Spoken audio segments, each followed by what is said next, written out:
now, 580 Sports Talk going up on a Tuesday. Brendan Dworzinski, Dan Lucero, Spencer Dupuis, all here with you for the next 4 hours. Surprise, full show today. We thought we were off early, but then Mother Nature decided no college baseball today. Stupid Mother Nature. Garbage. So, can't play on a wet, cold, icy field. Please. Nah, no K-State baseball today. No K-State hoops either. No K-State hoops either, yeah. K-State baseball versus Nebraska has been canceled due to weather. KU activities today canceled as well. So if you were looking for some non-basketball college sports action, unfortunately, not much of that happening in our area today. So we are with you up until 6 o'clock, full show for our full crew today. And we've got a whole lot to get to. We'll talk some NCAA tournament coming up here in just a moment. Wanted to expand a little bit on the discussion from yesterday about the lack of stars and star power in the NCAA tournament. Also some thoughts on the women's tournament. KU lost last night. Lost by 18, but that was a much tighter game for three. KU looked awesome in the third quarter. Yeah, they had it to 1, and then you very clearly hit a wall in that fourth quarter. Yeah, I mean, it was really the difference in the game. If you look at just looking at the scoring, it was the first and the fourth quarters. Mm-hmm. It wasn't a good start, and it wasn't a strong finish, unfortunately, for KU. Yeah, unfortunately, not a I don't know, not my favorite personnel decisions at the end of the third quarter, taking Tiana Jackson and Holly Kersgeter off the floor at that moment, but that's neither here nor there. So we're going to get to that a little bit. Plus, Caitlin Clark is one of the biggest sports stars in America right now, and we've gotten to a point where she can't be talked about from a national perspective or even just like friend-to-friend banter without getting into the most obnoxious parts of sports debate. So we're going to get to Caitlin Clark here in a little bit and why I don't have a problem with her complaining. I don't. That's a big talking point right now. I do not have a problem. I don't have any problem with her whatsoever. I saw people on Twitter calling her a disgrace to basketball. I saw people said the F word and the camera caught her. That makes her a disgrace to basketball. Like, are we losing our minds? Is that just hater culture? Yes, 1,000%. Did you see any of that when Cameron Brink also did it just the other day? Because if you watched that Stanford-Iowa State banger of a second-round game on Sunday night, you saw Cameron Brink, the likely number 2 overall pick in the WNBA draft, walk right past, not yelling it in excitement, she walked right past a referee and said, in no uncertain terms, bleep you. I told you when we talked about this yesterday, I can't read lips. I cannot do it to an embarrassing degree. I could tell what she said. Come on. Again, like, you take that kind of behavior for granted from male athletes, and then when women do it, it's a disgrace to basketball. And here's the check yourself, man. And we'll get to this in full here in a little bit, but if you complain and it works, why would you stop? like if you were playing a video game, if you're playing Madden, okay, you're playing Madden against your buddies, or you know what, you're playing the show against your buddies, right? Okay. And you know I can't hit a curveball. I cannot. Actually, it's a slider. I can't do it. I could set the game on rookie. I cannot hit a slider. It's embarrassing. You know I can't hit it. We're playing. Why would you throw low fastballs, which I'm very good at timing up, if you know I'm going to swing and miss at a slider? Why would you change? You know you're going to win. My best friend threw nothing but knuckleballs at me all the time we ever played Ken Griffey Jr. baseball for the N64. I just saw a steady diet of Steve Sparks and Tom Candiotti, and I couldn't do anything with it. Could not do a thing about it. Why would you change? Yeah. You know it works. If you complain for a foul, you're going to get free throws. Why would you stop? We're going to get to that, though, and why it's a referee problem to me, not a Caitlin Clark problem in a little bit. We'll get to some notes on the Chiefs throughout the show today. Some interesting comments from Andy Reid yesterday about Steve Spagnuolo that we are going to get to. Also, what do you know about Welsh rugby? Very little. We're about to maybe learn a little bit more as it pertains to the Kansas City Chiefs. We'll explain what that means. Plus, we talked to Matt Verderame about this yesterday. It came up last week on the show. The L'Jarius Sneed trade, it opens up more money against the cap. And, well, they could bring back Donovan Smith now. And you could bring back various other veterans. Who else? Mike Dana. Or that could be rolled over for Creed Humphrey and Trey Smith and for Nick Bolton. How badly do the Chiefs actually want some of those guys back. We're going to get to that in the 4 o'clock hour. Michael Swain is going to join us for Jayhawk Weekly today on the Fleming Place Wine and Spirits Hotline, as he does every Tuesday. Lots to get to with KU. A lot of it. Plenty of 580 Sports Talk headlines for today. A lot of news from around the NFL. We will have, of course, What is Wrong with You? We've got Random Question Tuesday. All that and more coming up in the next 4 hours here on 580 Sports Talk. We would love for you guys to be a part of the show. You can go find us on YouTube, 580 Sports Talk on YouTube. Subscribe to the channel if you haven't already. All sorts of great video content going up there. The YouTube Shorts, the little bite-sized takes. One of Dan, in fact, went up just today. Your thoughts on L'Jarius Sneed yesterday. Thank goodness it was that, not the clip of me spilling water all over myself during one of the commercial breaks yesterday. No, unfortunately, I don't have that one scheduled to go up yet. But if you are interested in I want to hear what Dan said, and I want to hear it in 30 seconds, boom, you can go find that on YouTube. And all of your personal data is not immediately sent to Hong Kong, which is nice. It goes to YouTube and then to Hong Kong after that. I guess Beijing, technically. But you can find us on YouTube, 580 Sports Talk. And, of course, you can also chime in on the Top City Metal Supply text line, 785-272-9429. Yesterday, we spoke a lot about the NCAA Tournament Sweet 16, which is coming up here in just a couple of days. We're 2 days away from the start of the Sweet 16. We'll, of course, have coverage from Westwood 1 here on 580 WIBW following Royals baseball on Thursday and in full on Friday. And how there aren't a ton of competitive storyline, or not competitive, but a ton of compelling storylines. Like I said yesterday, the most fun team in the tournament left might be Duke, which immediately makes most people vomit. Like, Duke, gross. Why would you say that? I mean, they play fun basketball, but there's not a lot of that. We're out of Cinderellas. The only Cinderella, quote unquote, that's left is NC State, which is a power program. Great story, but they also have one guy, and let's be realistic, fair or unfair, the reason most people are entranced by DJ Burns is because he's big. Yes. He's a big boy. He is what they call a chubby baller. And Bomani Jones has pointed this out on his podcast that America loves the chubby baller. Yeah. That goes all the way back to Khalid El-Amin. That goes back even further than that. Everybody's got a favorite chubby baller. Eddie Lampkin was carrying the torch in this same tournament for the chubby baller. Sam Merrill at Utah State, who's in the NBA now. He was, for a guard, he was thick. It's not even necessarily chubby, just like oddly shaped, like Ali Khalifa of BYU in this year's tournament. Who is the big kid from St. Mary? Omar Samhan. Yeah. Remember him? Like just a different body type than you're used to seeing. But that's the big guy, the little guy, the chubby guy. Yeah. Those things all kind of stand out. That's what we're talking about as the compelling thing with NC State. And again, they've been on a run, but yeah, that's the compelling thing is, they got a dude built like an NFL left guard. And then Clemson, sort of, because everyone bet against them 2 games in a row and they keep winning. But Clemson is an ACC team and a 6 seed. By everyone, you also mean their own fans. Yes, absolutely. I think Clemson fans were rooting for a loss so they could find an excuse to get rid of Brad Brownell. He's going to get an extension. They've been looking for a reason to get rid of Brad Brownell. Us DePaul guys are cockroaches, man. For real. You can't kill us.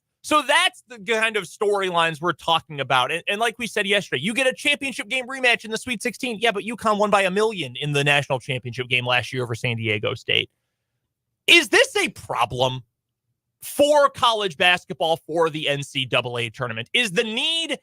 I've seen people who are even huge college basketball fans say this, guys I know from Twitter and elsewhere, who say, man, there are no Cinderellas left. This sucks. What a bummer tournament. No, the tournament's been fun. The basketball has been good and compelling for the most part. I don't think, though, that it's necessarily a great thing if no Cinderellas means suddenly this is a bad tournament. I don't feel that way, but if that is a more widespread feeling that I'm giving it credit for, that seems like it might be a problem for the NCAA. Brian Bennett of The Athletic wrote a really good, essentially, counterpoint to this discussion earlier today, where he argued that the NCAA tournament isn't for the promotion of star players. It creates stars and creates narratives in a way that very few other, if any other, sporting events in the country do.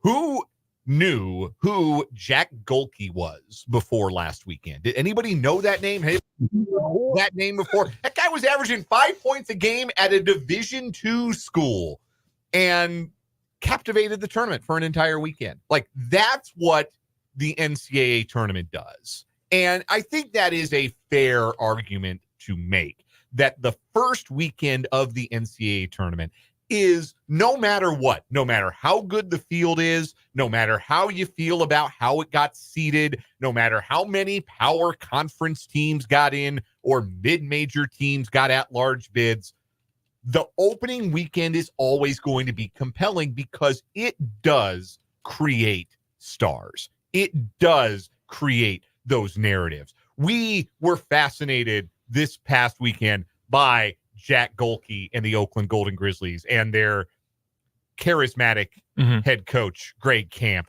And we were interested in Duquesne as an 11 seed, Yale as a 13 seed, the second straight Ivy League school, or in the second straight year to pull off a big first round upset. And those things give you something to watch on the weekend, something to be excited about. But as is more often than not the case, the second weekend is where the Cinderellas step aside. The clock hits midnight, and what we are left with is, more often than not, this is a chalkier year than most, but still, generally speaking, what you get when you get to the Sweet 16 and the Elite Eight are the familiar faces. Duke, Kansas, UConn, North Carolina. You get those schools. Now, you don't get them all every year. Obviously, Kentucky and Kansas go home early, but you still have those familiar brand names, so to speak. So you have that. But I do then think that makes for a less compelling, like, you can't screw up the first weekend, I guess is what I'm getting at here. It's foolproof. The first weekend is untouchable. Too big to fail. Yes, exactly. Too great a sporting event to ever be truly let down by. But when you get to this portion of it, the Sweet 16 and the Elite Eight, where it's no longer this basketball smorgasbord that you get for the first 2 days, especially the tournament, where it's just game.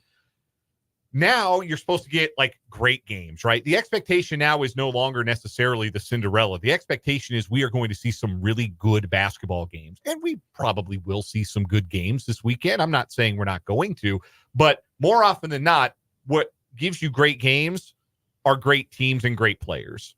Do you think, Spencer, it's a problem, though, to not have, like we talked about this yesterday, and I've talked about it a lot this season, the star power that women's college basketball had. They came out with the Naismith Award finalists on the women's side today, maybe the men too, but for the women at least.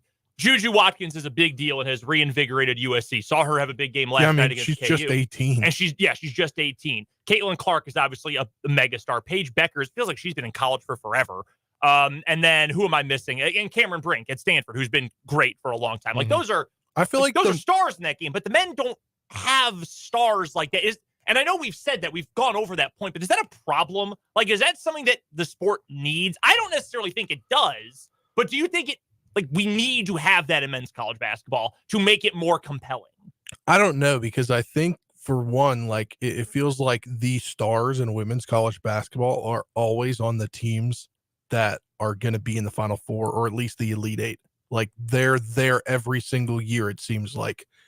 And that's your best of your best, showing in the best of the best at the best time, with sounding very cliche there. But in men's college basketball, there's just so much, not parity, but like each conference has their own good player or set of good players by the all conference teams, first team all conference for each team, or the conference player of the year, that there's just so much in men's college basketball that it's hard to have the set of like four, because there's so many, not that there isn't the same number of schools in women's college basketball. It's just one player can take you to different heights, it feels like, for some reason, in men's college basketball. Whereas like you have what Dan mentioned about, Oakland's player the other day and Jack, and in women's, it feels like it's the player, but the whole team as well. Like Caitlin Clark, it's her and her team. Like, in order for them to be successful, not only does she need to be successful, but the whole team needs to be successful. And you've seen that at UConn for years. I guess there is something to the fact that there are the blue bloods, so to speak, in women's college basketball are smaller in number. I mean, Iowa's been good for quite a long time, but they haven't been this good. Yeah. But I mean, UConn, despite being down is still up there. South Carolina's been great for better part of a decade now. Right. It was Tennessee for forever, and they're still competitive, but not the same. I mean, they had maybe the greatest coach ever, and she passed away. Well, LSU. Here's the other thing, though, about these teams that we're talking about. We saw a lot of those players play for their teams. Like if you're watching this year's NCAA women's tournament, you're watching Iowa, LSU, South Carolina, UConn, Stanford. You're familiar with these players and you're familiar with the coaches. Like you know how, love it or hate it, you know Kim Mulkey's get down. You know how Don Staley dresses on the sideline. You know, like Gino Auriemma, you probably have an opinion about him. I'm sure you do. You feel a type of way about UConn and Gino, right? Like that's what college basketball used to have on the men's side too, is you had coaches that you knew coaching the programs that you were used to making deep runs, and you had an opinion, love or hate, about Roy Williams, Mike Krzyzewski, Jim Boeheim, Jim Calhoun, and guys like that. Characters like that were as much a part of what made the NCAA tournament compelling as the players. And you also had the element of, even in the one and done era, a lot of teams kept their core groups together and were able to make some NCAA tournament runs the way you see in the women's game, where you're familiar with, not only do you know like Angel Reese at LSU, but you know Flo J. Johnson in the backcourt, and you know some of her other teammates, and you don't have that in the men's game anymore. And it's not because, the men is the only version of the game with the transfer portal, because that's not true. You have the transfer portal in women's basketball too, and programs have taken advantage of that. LSU added Louisville's best player, Haley Van Lith, to their team this year, just to name one high-profile example. But it does feel like year over year, if you're trying to follow the tournament, and most people, let's be honest, like I said, you and I, we're the sickos. People who watch college basketball like us are not the norm. People who are much more likely to watch the tournament are people who are just coming for the tournament. Like, oh, hey, it's the tournament. Who plays for Duke? Well, I don't know any of these guys. They're all a bunch of, they're all a bunch of freshmen and transfer guys, and I don't recognize that guy on the sideline. What happened to Mike Krzyzewski? Like, who plays for North Carolina? They've got some returning pieces, guys like Armando Bacot and RJ Davis, and NIL will help that along, I think, a little bit in the long haul. Maybe keep guys in college longer, keep teams together a little bit more, a little bit easier.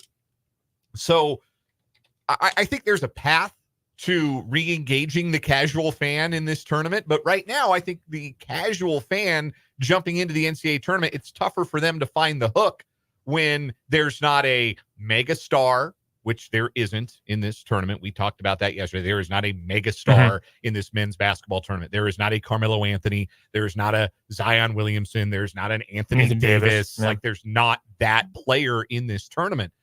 And there also aren't the recurring characters. Like when you turn on a television show, like turn on Law and Order, you were going to see Jack McCoy for 20 years. Like there's comfort in knowing he's going to be on the show. And that has to do with the state of just of basketball and how players are one and done or two. And, I think that goes into that, because you're not going to see them consistently year in and year out. I don't think it's just the players, though, either, Spencer. I think it's also the coaches. I think it's the fact that coaches move around more, and the old guard of coaches has stepped aside, where the old guard now is Bill Self and Tom Izzo, and like who are the guys? Cal. Yeah, Calipari. Yeah. The guys that you like instantly identify with their program. Now, 10 years from now, maybe we get there with John Shire at Duke and Hubert Davis at North Carolina and Danny Hurley at UConn. And maybe those are familiar presences in our March consumption of college basketball the way that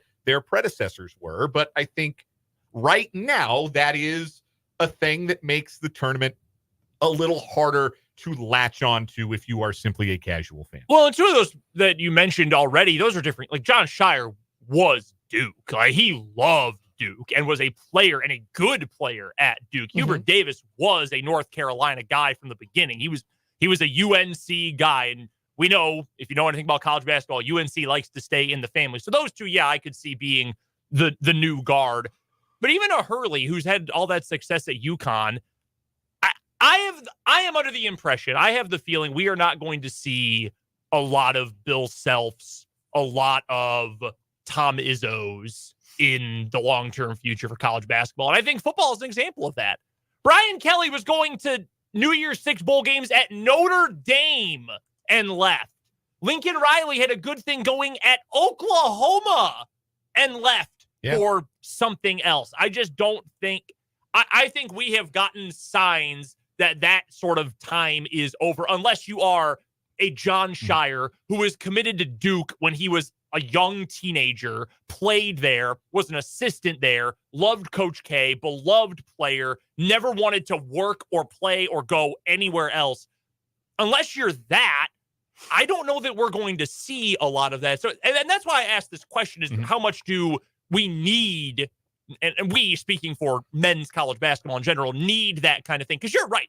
We do not need to be wooed. The three of us in this room, if you listen to 580 Sports Talk, in all reality, you probably do not need to be wooed to go watch the NCAA tournament because you are a KU fan or a K-State fan, or alternately, you might hate one of those two programs, or you're a Wichita State fan. You're a fan of a team, you're a fan of the sport. You like it enough that you want to listen to us talk about it. You are going to watch regardless. Would you say so we talked about all the names in women's. Would you say the largest name or the one that carries the most in men's right now is Armando Bacot? No. Just because of how long he's been at UNC? Because he's one guy who's actually recognizable? Yeah, that's what I'm saying. I'm not talking about like what he's done in the game. I'm talking about the fact that he's been with UNC in the tournament for that long. I still don't think it's him. I think it's Jared McCain of Duke because he has 3 million TikTok followers. Like, legitimately. Like, I'm not saying that to be snarky. I'm saying that's probably the guy who, if you had a random sample of 10 people, you could identify him the most because he's got the largest social media footprint. Like, my mom doesn't know who Armando Bacot is. Like that's a pretty good way to identify. Does she know Jared McCain? Probably not. But she doesn't have TikTok. I was just speaking in like the players that are coming back. But there aren't those. Like he's the only guy that I would say it's like over years. It's like the COVID year thing that we were talking about the other day. The answer is Zach Edey. Two-time he's won National Player of the Year last year. He's probably going to win it again. And he's got the body type thing. Yes, and he's 7'4". He's one of our misshapen or differently shaped basketball heroes. Yeah. But yeah, like if Armando Bacot is one of the 3 most recognizable players in the NCAA tournament, that's a problem. Because although to be fair, he was in Outer Banks. Yes, he was. My wife likes that show. So I mean, I see what you're saying, Spencer. I totally get the point you're making. I was talking about reoccurring. There's not many reoccurring that guy. Players. Yeah, it's that guy. It's that guy. I mean, shoot, and he gets a lot of pub on ESPN and stuff. That's because they cover UNC so much. I mean, you could argue 2 of those dudes both are starters for North Carolina. RJ Davis has been around for forever, too. Yeah. I mean, they were both starters for a national championship game just a couple years ago. Mm-hmm. But, like, where's Armando Bacot on the NBA mock draft? Nowhere? I don't know, maybe a page view. That's his IP address. I don't know. Control F your next NBA mock draft and type in Armando Bacot. Tell me if you get any results. Well, again, that goes back to the fact that there's just because that's part of it too. Yeah. It's not just like this person is a star now, but also the idea that this person is not just going to be a recurring character in March, but we may see or hear about them for a long time to come. And this crop of college basketball stars, frankly, doesn't have that. And that's not to say that, it only matters if these college players are good enough to play in the NBA someday. That's not what I'm saying at all. I'm not dismissing the idea that a great college player carries weight. Like, I think Jamal Shedd is a great college player. I don't know what his NBA future is. Frankly, I don't much care. He's a great college player, and that's enough. But again, we're talking about the casual fan here. Mm-hmm. And the casual fan, is maybe just hearing the name Jamal Shedd for the first time and maybe the last. And I think too, in college basketball, like we just talked about Bacot and where he is on a mock draft. Like in football, your teams that go to what we knew as the playoff, there's a lot of guys in there that'll get drafted to the NFL. Yeah. But in the NBA, there's just not, the teams aren't that big. The draft doesn't last. Like there's not the ability for the big names to continue like there is in football. Yeah, that's fair. That's totally fair point. It also doesn't help that every NBA-focused national writer loves to take this time of year to say how bad college basketball is, but that's a story for another day. Coming up next, some notes from the women's tournament. KU saw its tournament run come to an end last night. Also, I've got to get to this Caitlin Clark thing because it's gotten so far out of control. We'll get to some Chiefs notes a little bit later on this hour, too, coming up on 580 Sports Talk.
Just getting started on 580 Sports Talk on this Tuesday afternoon. Brendan, Dan, and Spencer with you. Hit us up on the Top City Metal Supply text line, 785-272-9429.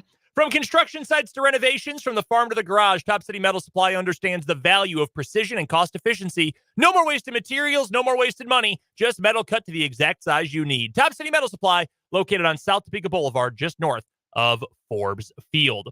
We've got a comment here on YouTube as well regarding the old guard of coaches, Rick Barnes. He's never won anything. Yeah. Though. Like the guys we were He's just been around for forever. the guys we were talking about, you know, multiple Final Fours. Like there are championships, a lot of guys who've been around forever. Like I guess Mark Few probably. Yeah. He probably counts. But again, no title. Are you watching his regular season games? Are you staying up late to watch them play San Francisco on Bally Sports or ESPN Plus when they tangle with Pepperdine on a Saturday night 10 p.m. Central Time. I mean, I have done I this do before. it. Yeah. But again, that's the whole point. Like, we are going to watch no matter what. Right. We're going to get to plenty of headlines, including some college basketball notes a little bit later on. One college sports headline that has me heated today about my wife's alma mater. I mean, rocking the sweatshirt for Washington State today. And I've got some beef with the state of college sports, but we'll get to that coming up in the 5 o'clock hour today. I wanted to touch on last night's KU game. The KU women, they lost, got within 1 point near the end of the third quarter against number 1 seed USC. Things really fell apart after that, though. USC started to make some shots. KU started missing, and that was the difference. Also, USC got every offensive rebound in the game. KU senior class, that's a lot of really good players. Holly Kersgeter, Tiana Jackson, Zakiya Franklin, players who had been there a long time, contributed a lot of wins to the KU program. I know Holly Kersgeter posted on her Twitter earlier today about having to say goodbye. Really great group, and they did a lot. A couple of NCAA tournament appearances, the obvious WNIT title a year ago. Samaya Nichols was in a game that featured Juju Watkins, who ESPN cannot shut up about. She was really the best. Wouldn't. She is the best freshman in the game for 3 quarters yesterday. Well, maybe not the first. She didn't do anything in the first. For the second and third quarters, she outplayed Juju Watkins. Yes. She was awesome. And she is a Kansas kid. She's from the KC area. She was awesome in high school. She's been awesome all year for KU. First team all Big 12 as a freshman in a really good Big 12.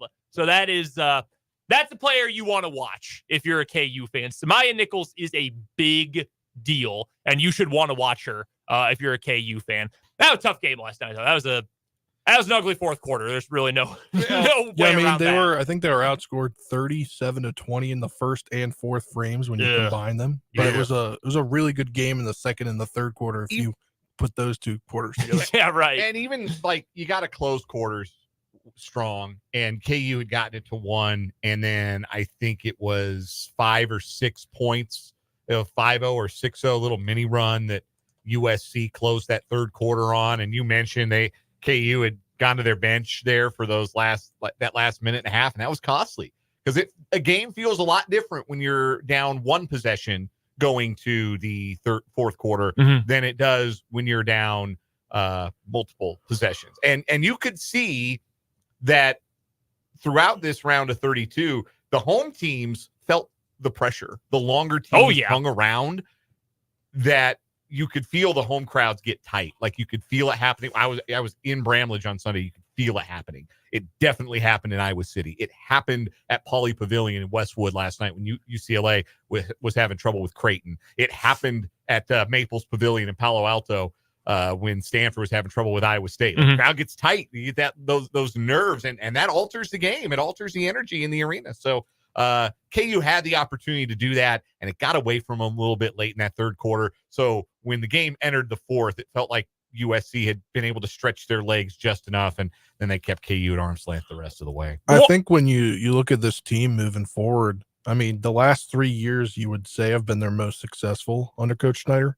Oh, I mean, it's by far, not even an argument. By a landslide. It's been by a lot, yeah. I mean, probably going into that 20, I don't know this. I'm assuming going into that 21-22 season, you would think maybe there was something on the could have been in the hot seat.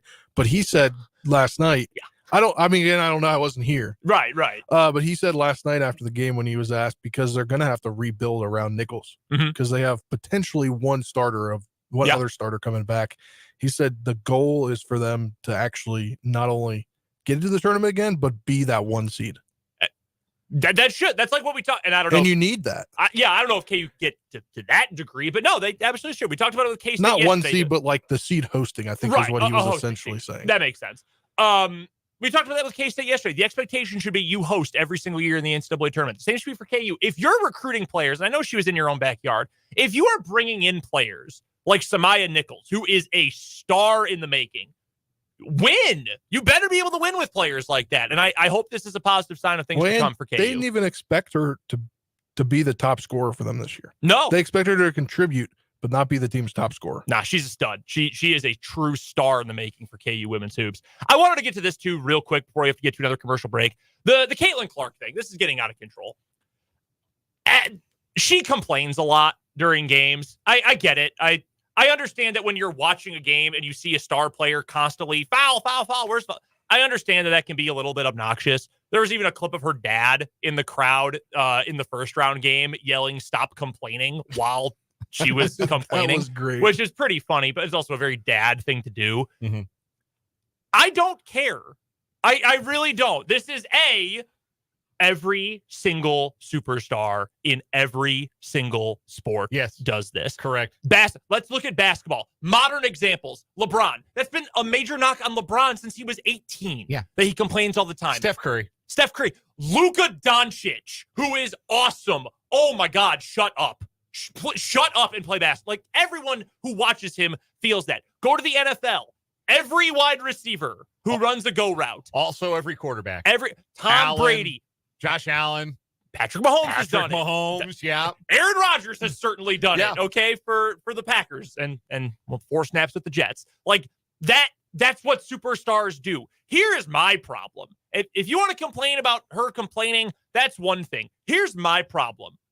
The officials let her get away with it. If you let a player for 4 years do whatever she wants and get every call, if that's what you are going to officiate, then if I'm Caitlin Clark and every time I get bumped, I think there's a foul called, well, of course I'm going to think every time I'm bumped, a foul should be called. Why wouldn't I think that? If she knows that she can complain for it and it's going to work, that's not a Caitlin Clark problem. That is an official's problem. And if you want her to stop that, you know what you do? Whistle, tech. Do it again, that's 2, you're out. Officiate the game. Get control of it. This is not a Caitlin Clark problem. This is a referees, specifically in Division I women's college basketball, are clueless. They're worse than the men's refs. Yes. Which is an abomination in and of itself. I have already seen, and I've watched, I didn't watch a ton of women's regular season basketball. I watched some K-State, KU games here and there, some other here and there, but I watched a lot more men's regular season basketball than I did women's. Mm-hmm. And now watching the tournament, I've already seen more bad charge calls than I saw legit the entire Big 12 men's season. Like, they really did get most of that crap out of the game in the men's side, and on the women's side it's still like par for the course. And you've been able to notice it in the tournament too, that a lot of those garbage charge calls have not been called. There have been a couple, but not nearly as many. It was not a particularly well officiated game last night, that Iowa West Virginia game, but everybody pointing at the foul shot differential at the end of the game. Look, man, if you watch the game, it makes perfect sense. Iowa played zone the whole game, and West Virginia chucked a ton of threes. So that's not how you get to the free throw line if you're West Virginia. And West Virginia's whole thing, like I watched them play K-State. Their whole thing is MMA ball on defense. Mm-hmm. They are a lot like Iowa State. Mm-hmm. The way they play on the Iowa State men, the way they defend on the on that side of the ball, we're going to be physical. We're going to get up in you. We're going to try our best not to cross the line into getting called for a foul every time down, but we are going to toe that line. And when you don't toe the line, you get called for a billion fouls. And honestly, they could have been called for a billion more than they got called for last night. It's the number one thing that fans don't grasp, is that you don't necessarily want even foul and free throw numbers, because that doesn't tell you. Look at the story of the game. Don't scout the box score. The ultimate example of this was the time Bob Huggins got ejected at KU when Kansas beat West Virginia, and West Virginia shot like 4 free throws the entire game. KU shot 30 of them. That's because you're chucking. When you take mid-range and 3-point jump shots all game and attempt 7 layups while KU attempts 30, well, yeah, obviously there are going to be more fouls called in favor of the team that's going downhill. I mean, that's not how the game works. The point is you get them right, not that you give them even foul numbers, because that's going to completely screw up the flow of the game. So I just wanted to put that out there. I saw so many complaints. I saw so much. She could have been a role model, but instead she's a complainer. Dude, give me a break. Give me a break. This is every star. It's because they get the calls, because it works. And if you don't like that, then you should be holding feet to the fire of the party that's actually at fault here, and that's crappy officials, not the player who's just doing what they know how to do to win. I know it's fun to be a hater. Lord knows I've engaged in my fair share of hater activities in my time behind this mic, and also with my phone in my hands tweeting. Like, I know how good it can feel to be a hater, but like, if you don't love watching Caitlin Clark play basketball, I don't know what to tell you. Like, I get the same feeling watching her than I did from watching a young Steph Curry play. Like, it's the same sort of stretching the boundaries of what you feel like could be possible in offensive basketball, feeling like, oh my gosh, that's a bad shot for 99.9% of basketball players, but it's a good one for her, and it just went in, and the gym just went nuts. Like, I feel watching her the same way I felt watching like young Steph Curry. And did I root for those Warriors teams? No. Did I in fact hate that the Warriors knocked out my Nuggets in the 2013 playoffs? Oh yeah, I did. But greatness is greatness, and you should take a little bit of time out from your hating to maybe appreciate what we're seeing here, because you're not going to see a lot of players like her ever again after she's done. Speaking of teams that are generating a lot of national hate, we're going to talk about the Super Bowl champions, the Kansas City Chiefs. What's Mitch's line? You don't have to like them, but you got to deal with the Chiefs. You can doubt the Chiefs. There you go. You can disrespect the Chiefs, but you're going to have to deal with the Chiefs. There's one other line that I'm forgetting, with apologies to Mitch. Well, no one can do the Mitch Holthus, so we won't butcher it too badly. But yeah, that's how people feel about the Chiefs now. We're going to get to the Super Bowl champions. They're coming up next on 580 Sports Talk.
I asked Dan earlier, Spencer, how's your Welsh rugby knowledge?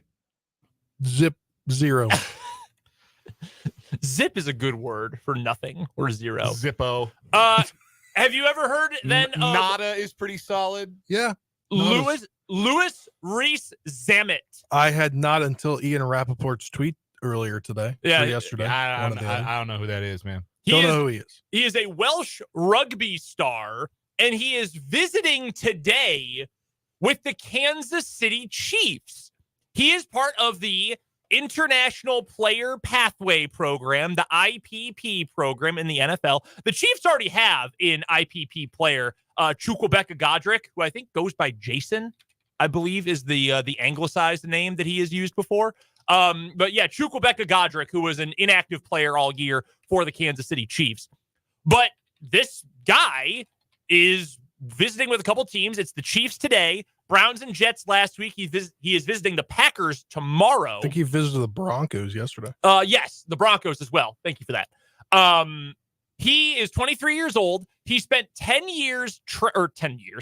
weeks training at IMG Academy in Florida for the NFL's International Pro Day. Were you aware the NFL had an International Pro Day? I was not. Neither was I. I think I had heard of this with the Pathways program before. He ran a 4.40. Pretty fast. He's fast. He is also known, he's a rugby player, known for his tackling skills. That seems to be, a useful piece of information. He is trying out for the roles of running back, wide receiver, and kick returner. Normally, I would think back to the Jared Hayne tryout when he signed with the 49ers, and it was, oh my God, the next, what's the word? From Moneyball. Market inefficiency in football is going to be signing Welsh or just rugby players. We're going to go to New Zealand, Australia, the Commonwealth. We're going to get rugby players. Jared Hayne stunk. Yes, and he was a sex pest. Oh, yeah, very bad guy. Like, legitimately. Yeah, bad dude. Very, very bad guy.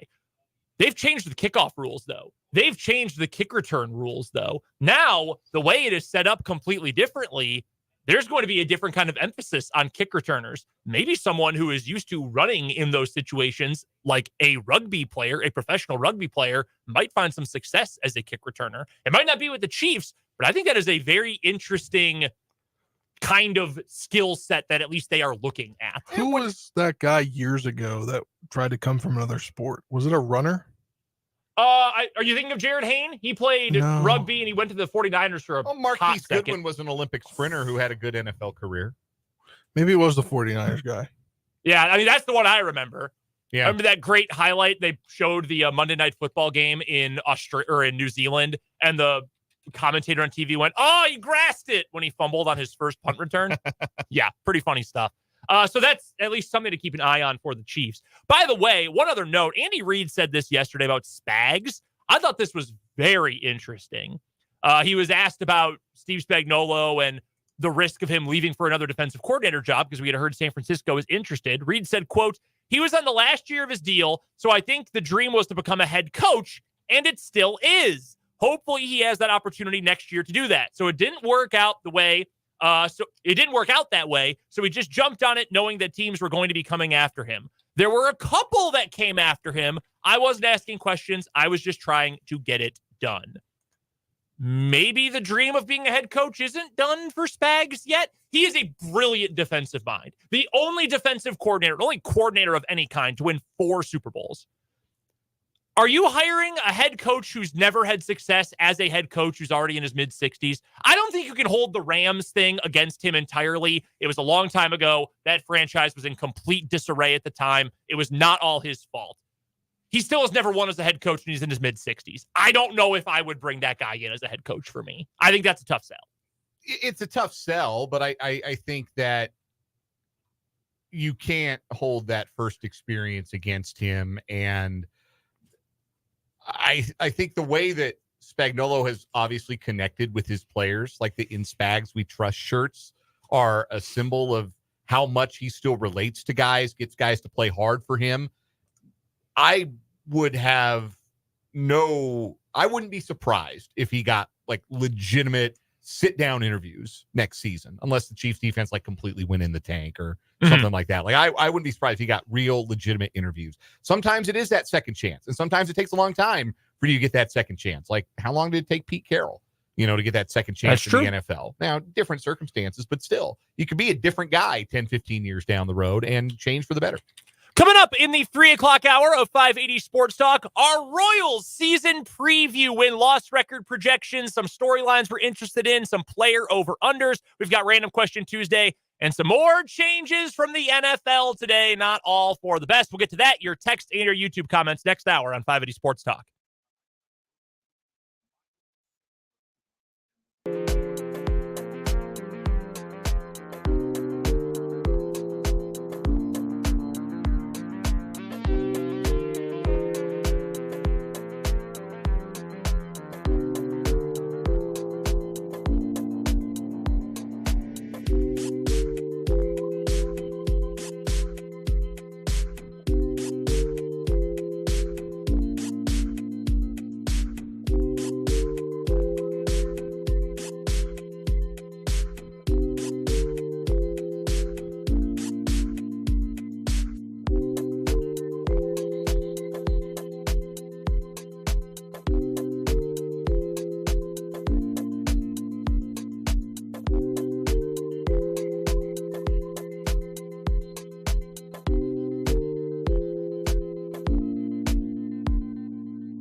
3 o'clock hour of 580 Sports Talk going up on a Tuesday. Brendan Dworzinski, Dan Lucero, Spencer Dupuis, your three-man crew here today.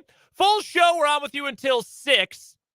We thought we were off early today, but then we got snow and ice and wind and rain and Nebraska got more of it. Yeah, Nebraska got some, and they just decided, you know what?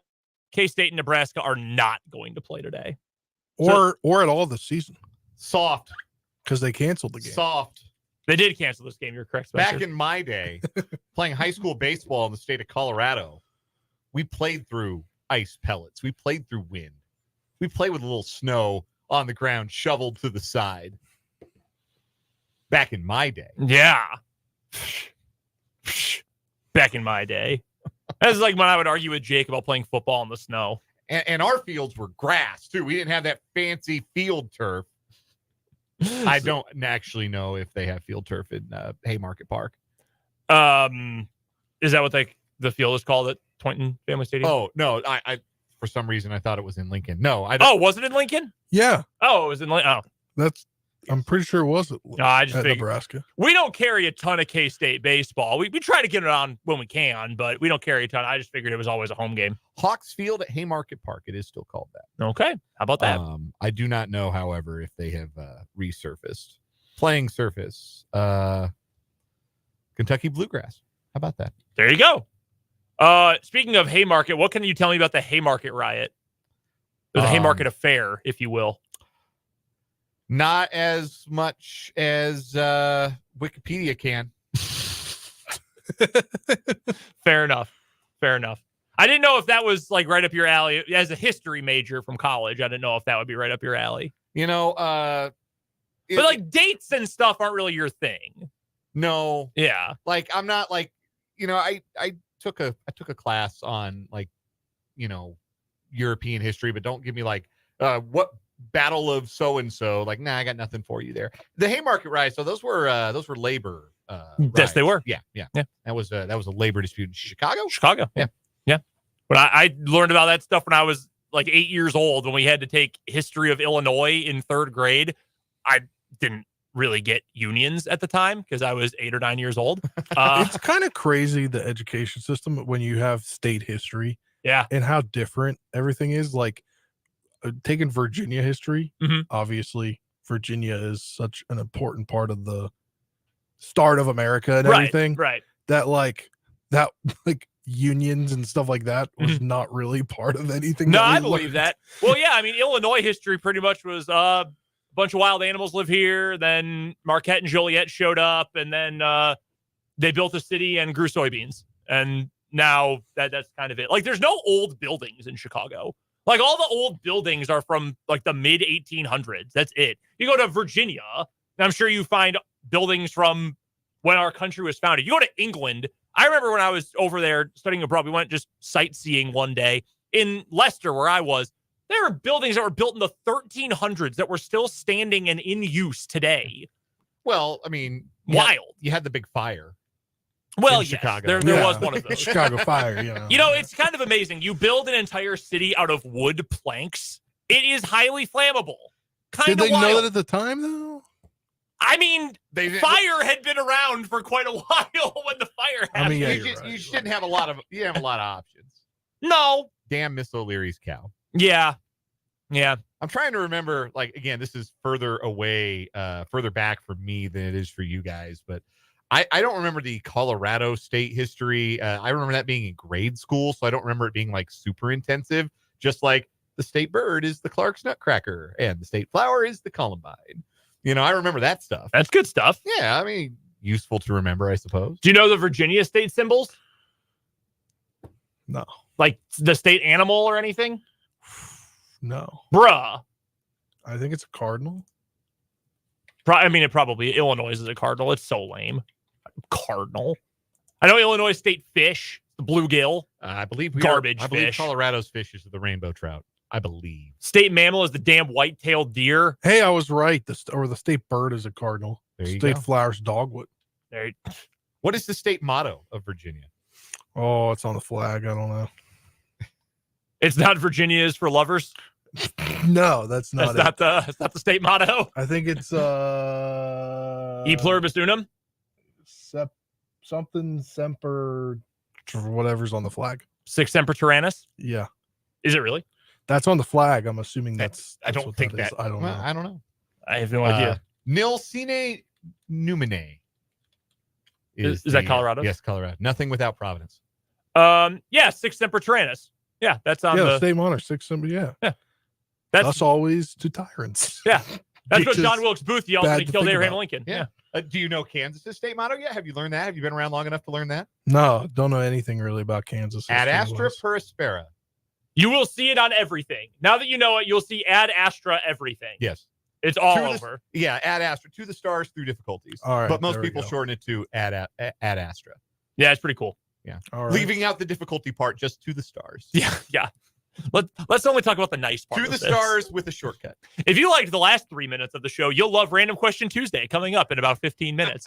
Also, this hour, we will get to our Royals season preview here in just a second and some changes to the late season NFL schedule. If you liked Christmas Day NFL games, you are in for a treat. That was revealed earlier today. But We'll wait, isn't Christmas on a Wednesday this year? Yes, Dan, it is. But how can they play football on a Wednesday? After they told us that they weren't going to play football on a Wednesday.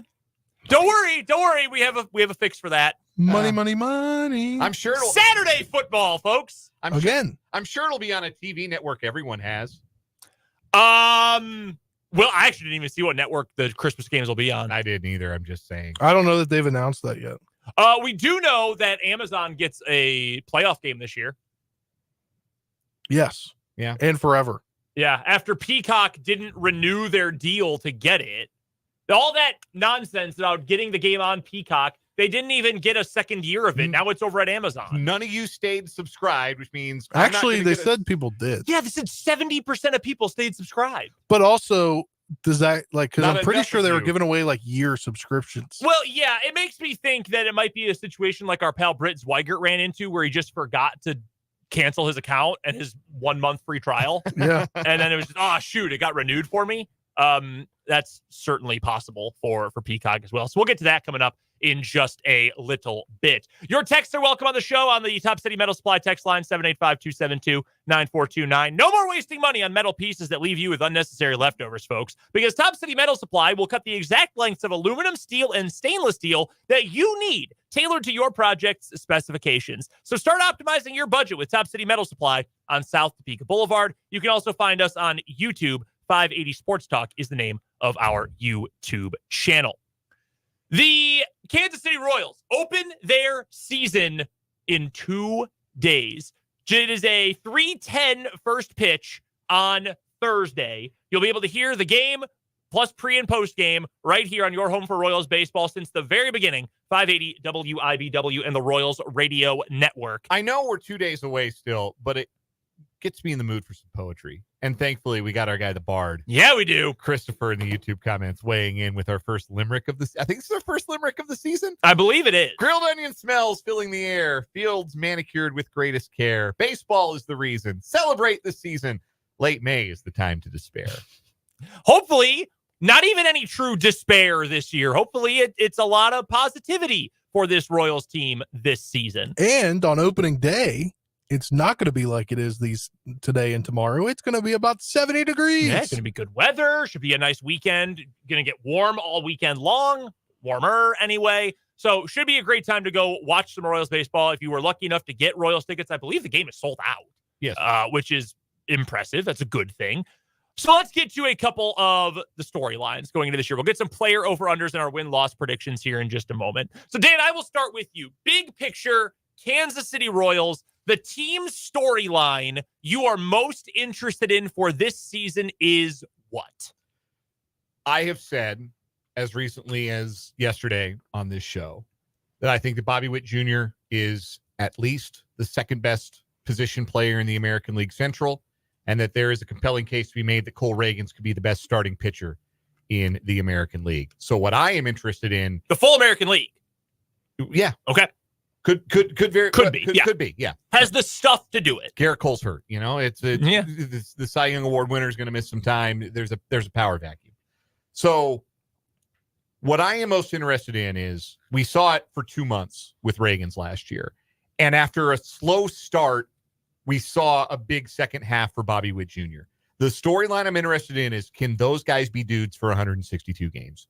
Can those guys be dudes for 6 months? Because if they can, that is going to go a long way towards elevating the Royals to a place beyond respectability and towards contention, which, again, low bar to clear in this year's American League Central. Mm-hmm. But if Cole Reagans and Bobby Witt Jr. are who I think they are, then I think that they are the kind of players that can carry you throughout a season and get you to where you would like to see this team, which is playing meaningful baseball in the months of August and September.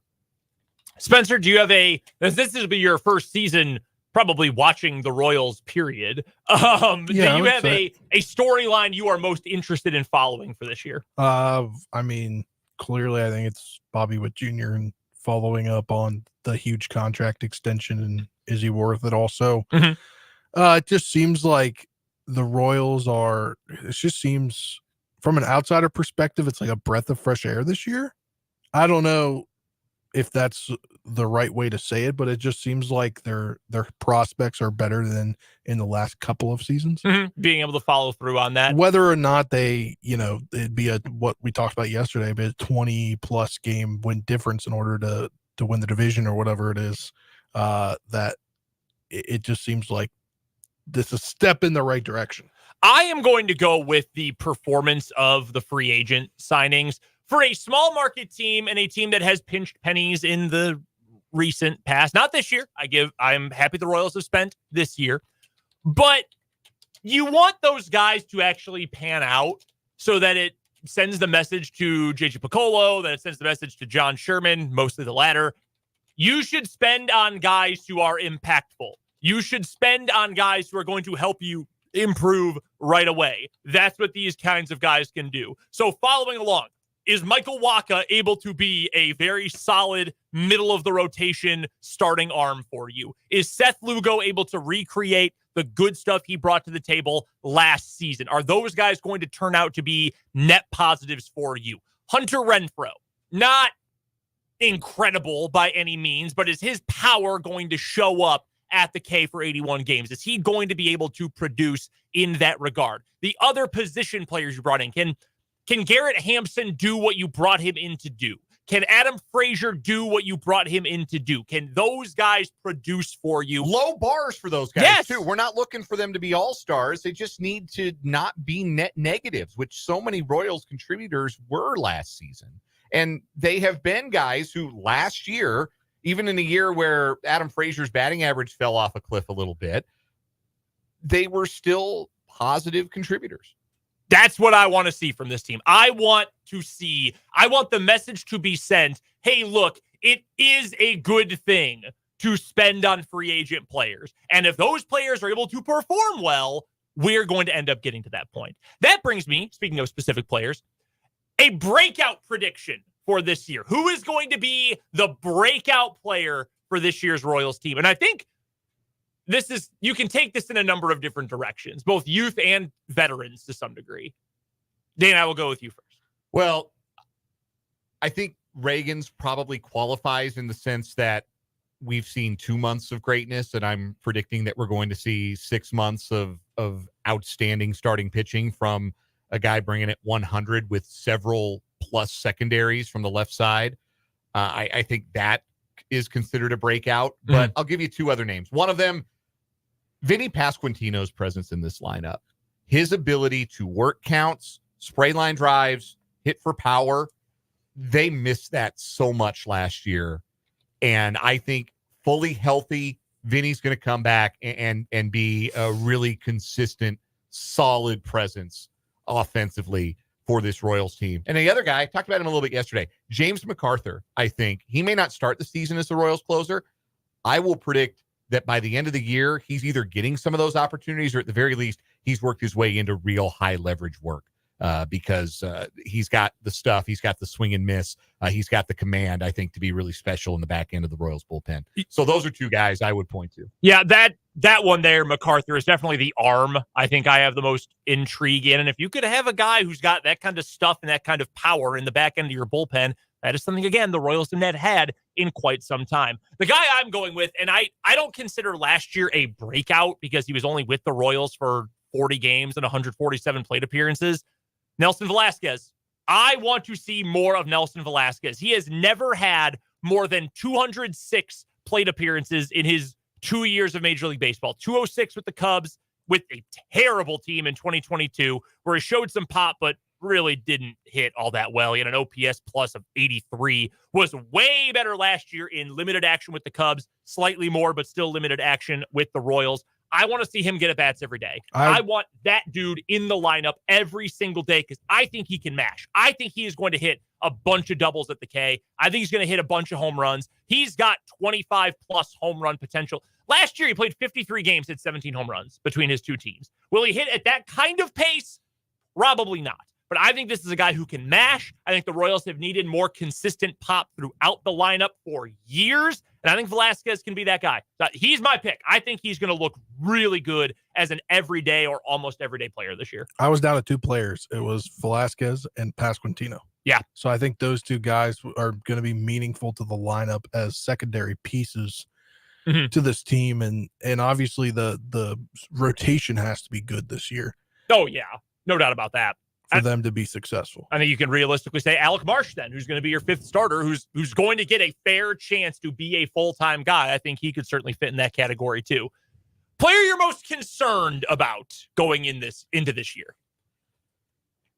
You know, I tend toward optimism for just kind of in general. It's opening day. Yeah, opening day. Hope springs eternal and all of that. But this is a make or break year for Brady Singer as a major league starting pitcher. We have seen him be very good for extended stretches. We have seen him be pretty bad for extended stretches. What the Royals need from him this year, now that he's firmly ensconced as a mid-rotation guy, like coming out of 2022, which is his best season as a major leaguer, he is pitched 153 innings, struck out 150, had an ERA in the low threes and peripherals to match. Like, you came out of that season thinking, okay, well, he's the ace. And last year was hugely disappointing in that regard. Everything went backwards. Strikeouts went backwards. Walks went backwards. Stuff went backwards. And the ERA jumped over 2 runs into the mid-5s. Now that he is no longer being relied upon to be your stopper, your ace, your top of the rotation guy, with a little less on his shoulders, I think that he can find a level of performance that will be a little bit more in line with what we saw, maybe not between last year and 2022, maybe somewhere between 22 and 21, where maybe the strikeouts tick up a little bit, maybe the walks tick down just a little bit, maybe the ERA doesn't stay in the low 3s, maybe it's just in the low 4s, but I think that's an outcome I would take for a mid-rotation starter these days. If he can continue to be durable and make 25 or more starts this year, pitch 150-plus innings for a third straight year, maybe get to a career high in innings pitched, I think that's within the realm of possibility. But the reason I say I'm concerned is he ever going to find that third pitch against left-handers? Is it ever going to come together where he has a solution against lefties? Because if he doesn't, he has to dominate right-handed hitters.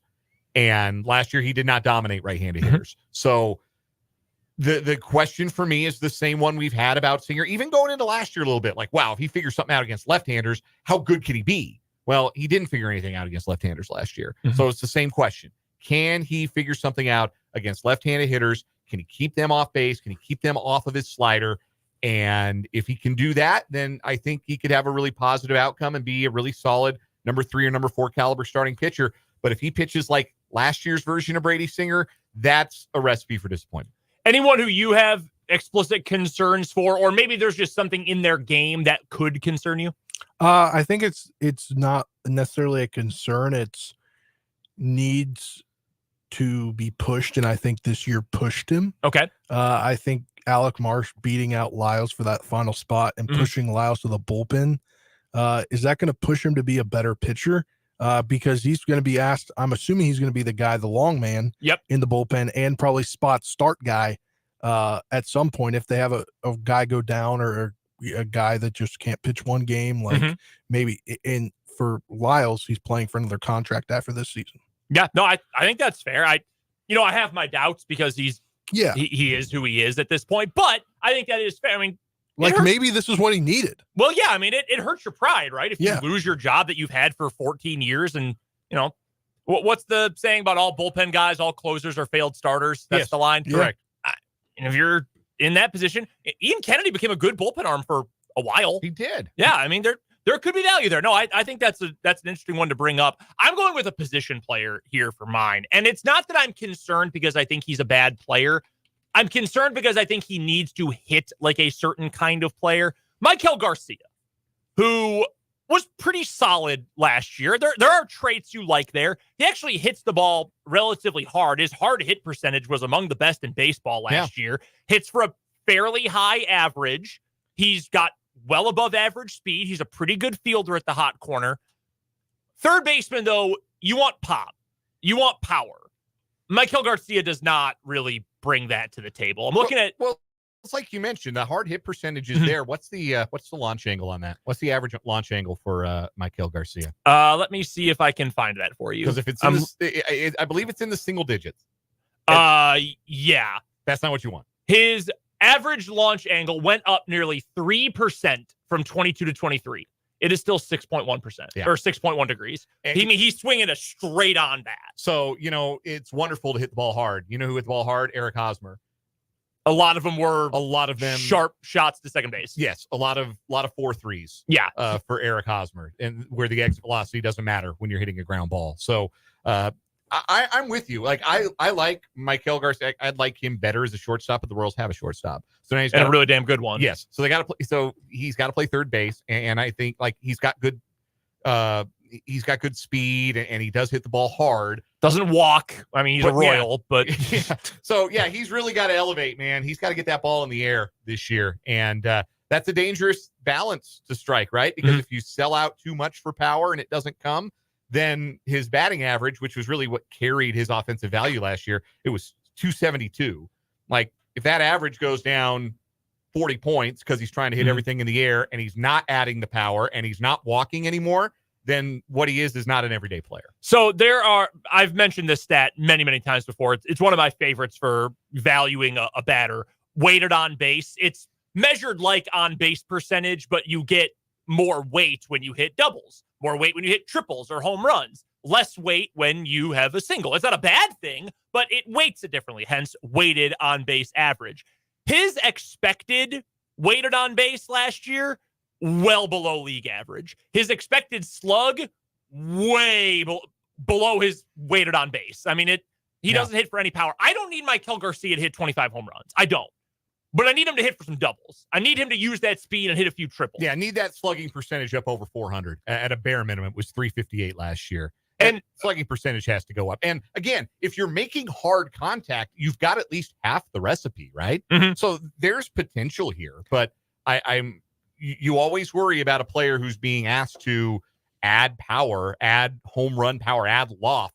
If it goes wrong, then the offensive production goes in a bad direction. The season projections over at Baseball Reference have him batting 276, OPS at 725. So around a league average OPS-ish.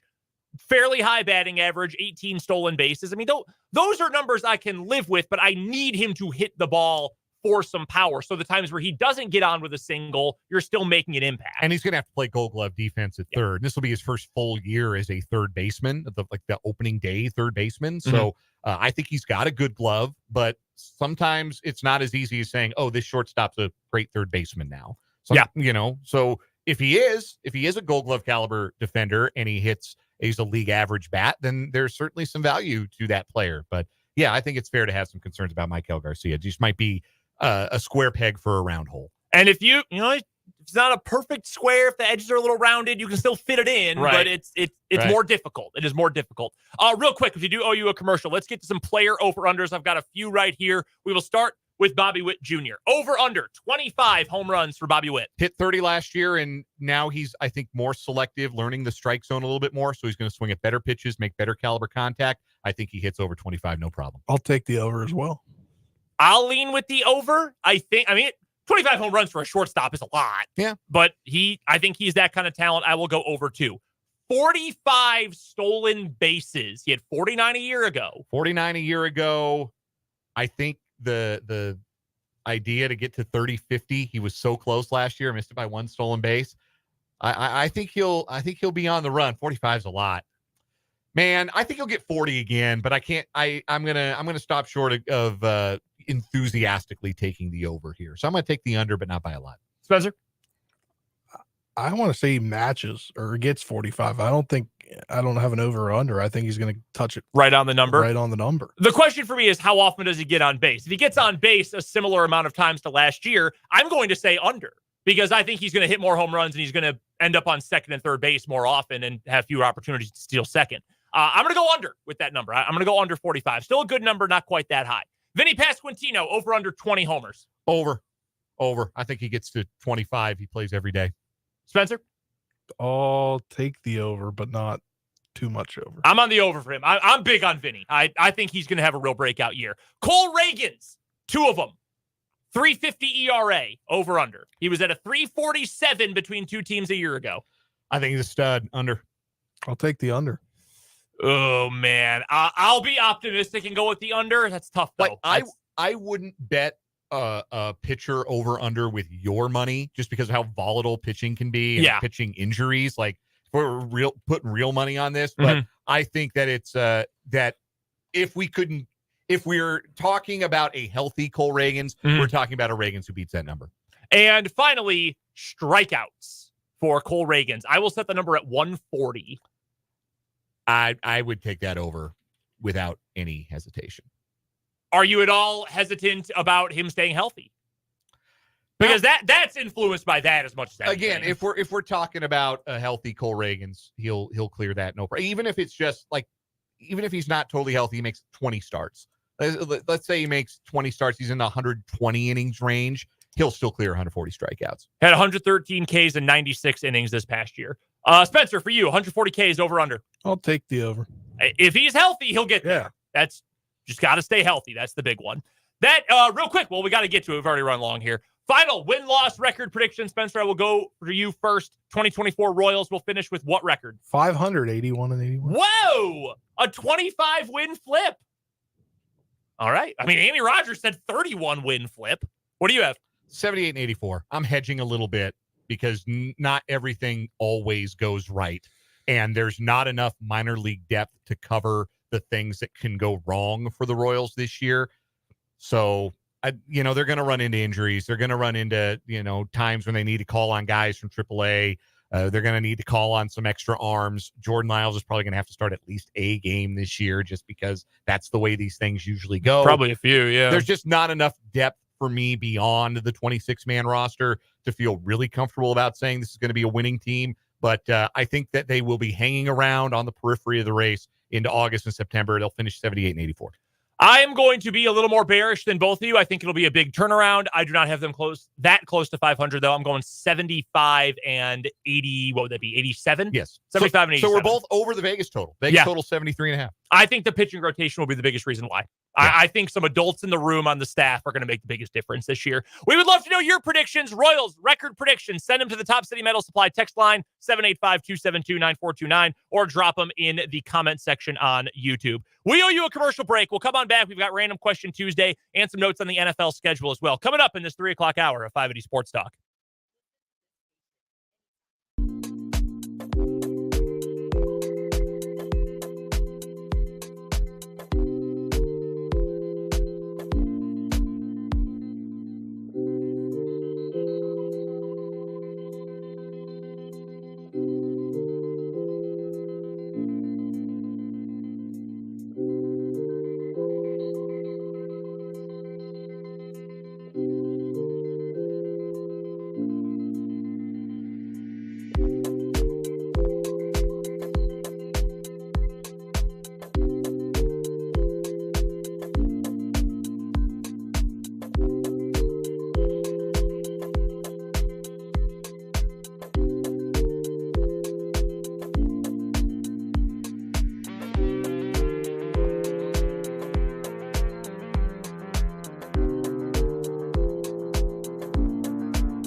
Random Question Tuesday time here on 580 Sports Talk with Brendan, Dan, and Spencer. Thanks for hanging out with us today.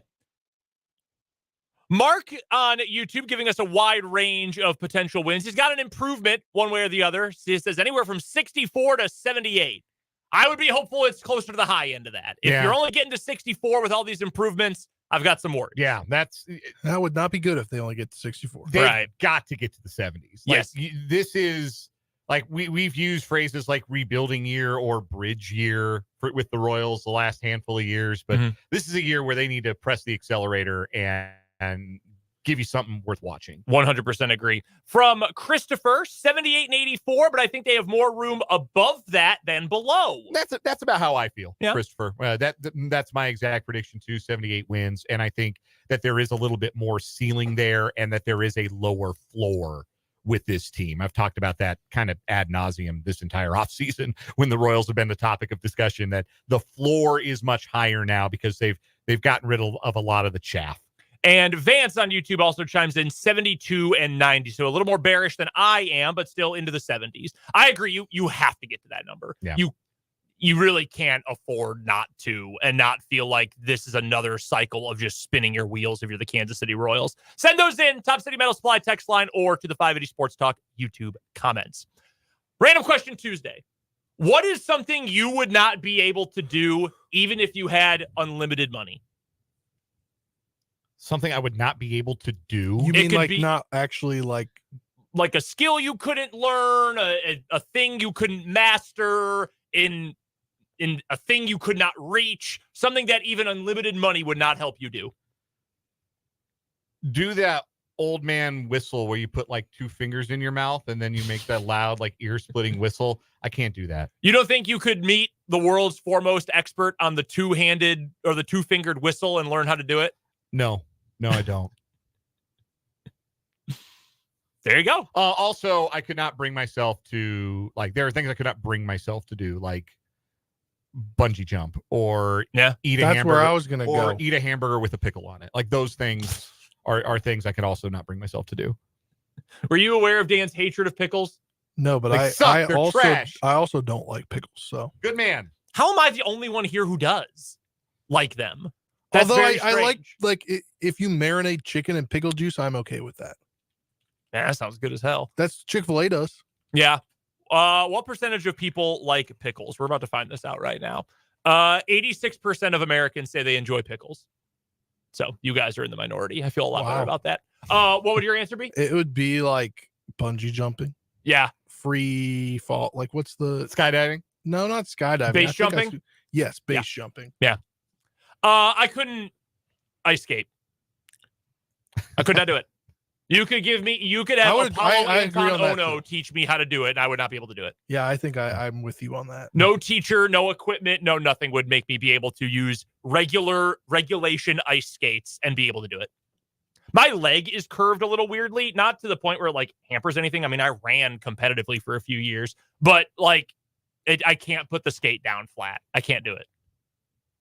Yeah. Just something I would not be able to do. A legit physical limitation. You could give Christy Yamaguchi a blank check to teach me how to do it, and I would not be able to. Jason in the YouTube chat is on Team Pickle, for the record. Says, loves dill pickles, loves drinking the pickle juice. You can have it. I will just open the pickle jar and eat one as a snack. My wife likes them too. She thinks I'm nuts, but keep them far away from me. Love them. So good. What's your random question, Dan? What is a piece of lore from your life? This has been a Twitter prompt that's been going around a little bit. Basically, a story about yourself that you sometimes have trouble believing is true, but that other people, when you tell the story, really don't believe is true. Oh, God. Dang, I needed more time to prepare this one. I'm sure I could come up with something, though. What's yours? So I'll start. I got a couple of them. One, I didn't go to first grade. I skipped the grade entirely, went from kindergarten to second grade. And also, I was a pretty indifferent science student. Like I didn't like chemistry, biology. I wasn't a fan of that. But I won the district science fair when I was in seventh grade for a project called basketball math, where I created like a bunch of math formulas to try and determine who the best basketball player of all time was. Nice. It was very much influenced by Bill James's book, The Politics of Glory, about the Baseball Hall of Fame and all of his formulas. I basically just said, well, what if I applied those to basketball? And I won first place in the district spelling bee. I think the second place kid like literally made a pancreas. The third place kid's title was like 30 words long. And it was like, and in first place, basketball math by Dan Lucero. I couldn't believe it. I was stunned. No, that's awesome. That's pretty good. Yeah, won a spelling bee with a. If you were a little bit older, Bill Simmons would have given you a job. Yeah, probably.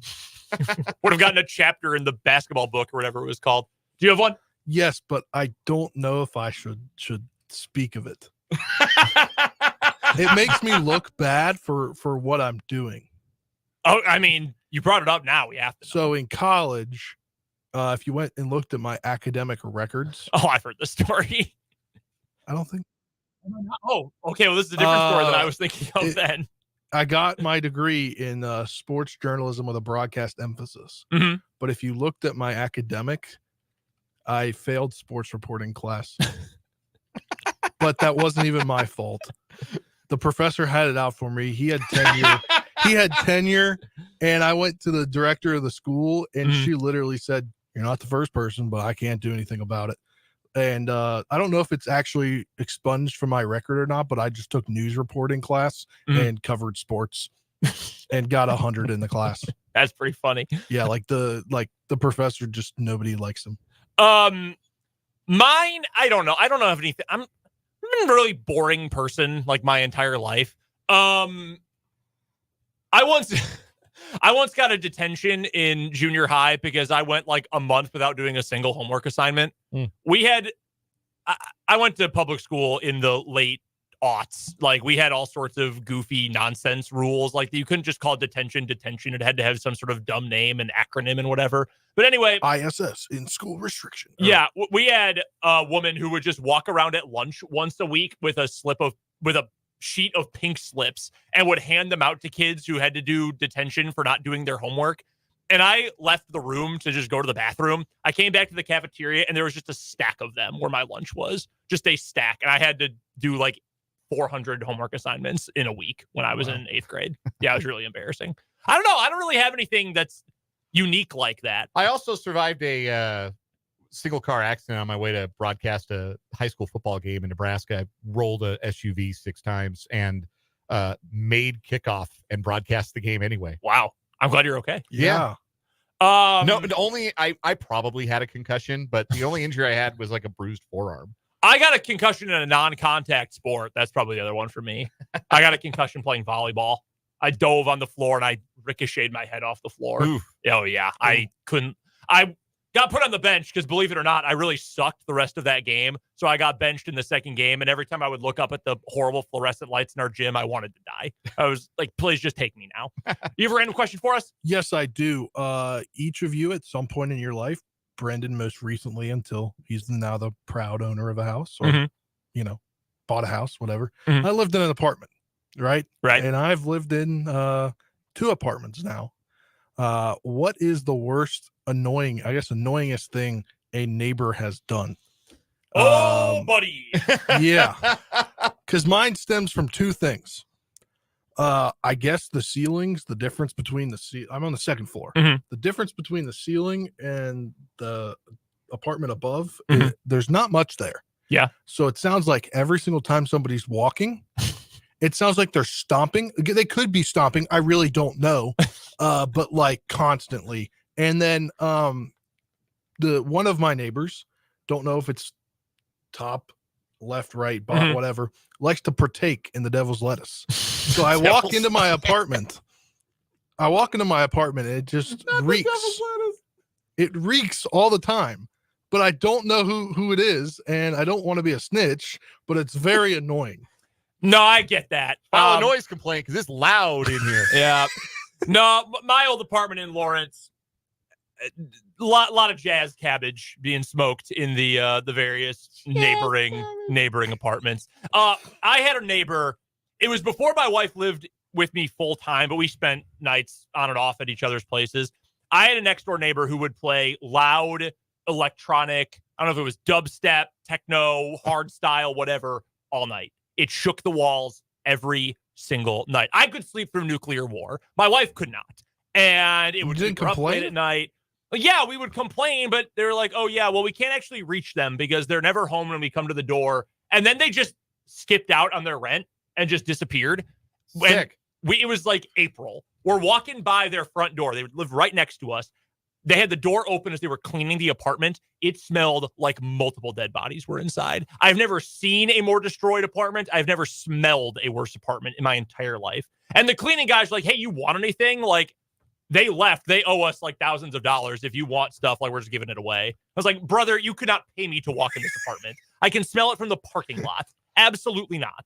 I've been mostly fortunate to have pretty good neighbor experiences. The only bad story I can tell is when I had a downstairs duplex apartment, my first apartment when I lived in Wyoming, and the upstairs neighbors had a hamster and they let it run around in its little hamster ball on the hardwood floor. And it was so loud, it sounded like they were rearranging the furniture in their house. That's pretty funny. That's a really good one. So. Hey, but if that's the worst one, that's not I was lucky. Yeah. Some NFL schedule news broke today. We'll tell you what it is next on 580 Sports Talk.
Do you remember when the NFL said they were not going to play games on Christmas when Christmas wouldn't be on a weekend or a long weekend? I do remember that, yes. Remember when they said that like a matter of weeks ago? They also said after the COVID year that there wouldn't be any middle of the week game. That's right. They did say that. They said we just have to move these because of COVID.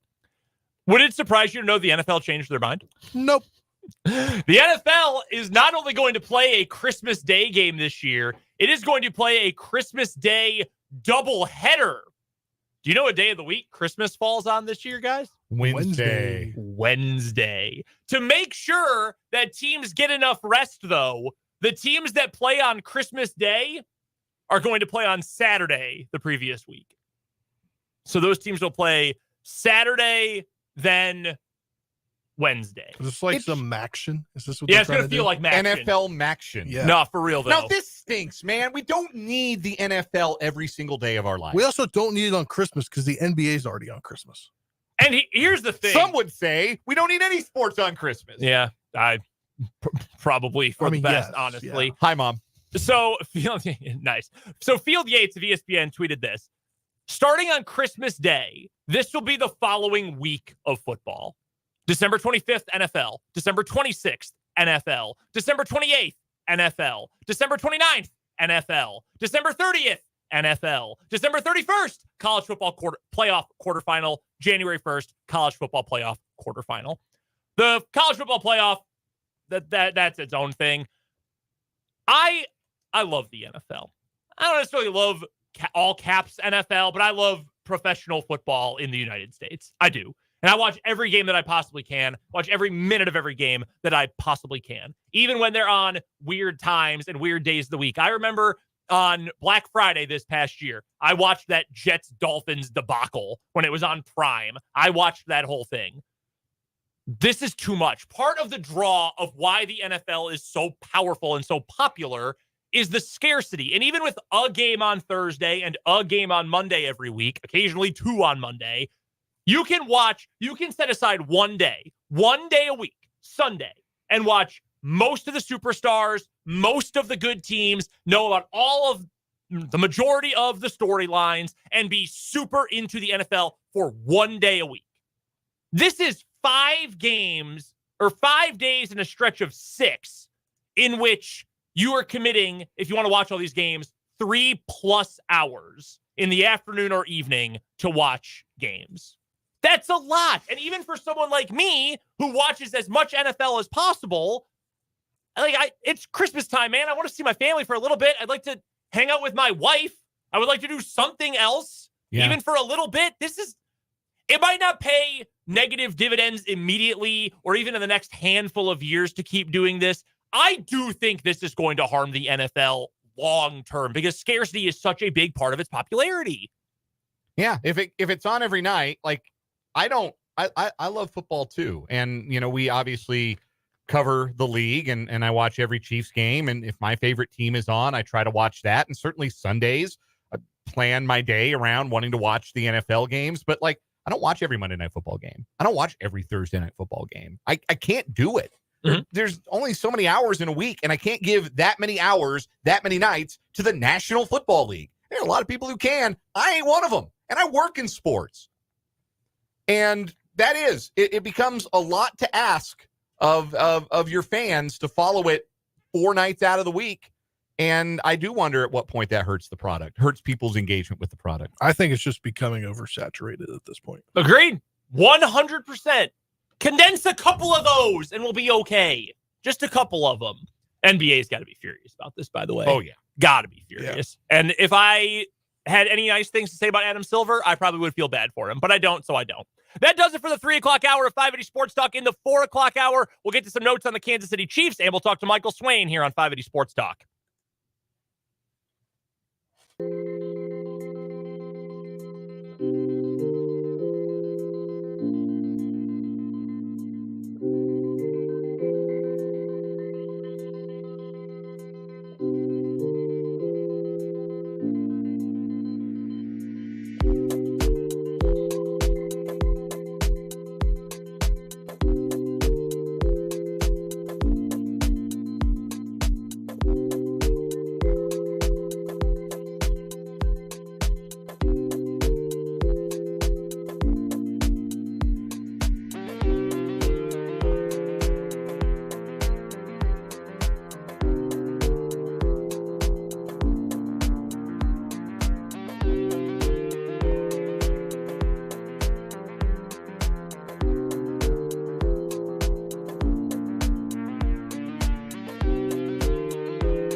580 Sports Talk going up on a Tuesday. Brendan Dworzinski, Dan Lucero, Spencer Dupuis, the three-man crew here with you today on until 6 o'clock. If you were expecting K-State baseball at 5:30, well, don't expect it anymore. That game has been canceled. K-State and Nebraska will not play today. Mother Nature had other plans. So our apologies if you were hoping to hear the Bad Cats today. They will be in action, though, coming up Thursday through Saturday later on this week. So we've got a full show for you, and in this 4 o'clock hour of the program, we're going to get to some thoughts on the Kansas City Chiefs and their newfound cap spending space. We have today's What is Wrong with You, see if anyone can bring down the landlord gangsters. And Michael Swain is going to join us for Jayhawk Weekly on the Fleming Place Wine and Spirits Hotline. All that plus your texts into the Top City Metal Supply text line, 785-272-9429. And your comments on the 580 Sports Talk YouTube stream. Head to youtube.com, search 580 Sports Talk. Hang out with us in the live stream. We are video streaming today, and every single day we are live. Make sure you subscribe to our channel while you are over there as well. You can also find the live stream on our website, 580wibw.com. You can check out the video on the WIBW News Facebook page and at 580 Sports Talk on Twitter as well.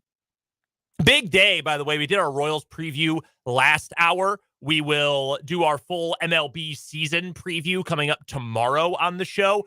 Big day for you T-Mobile customers out there.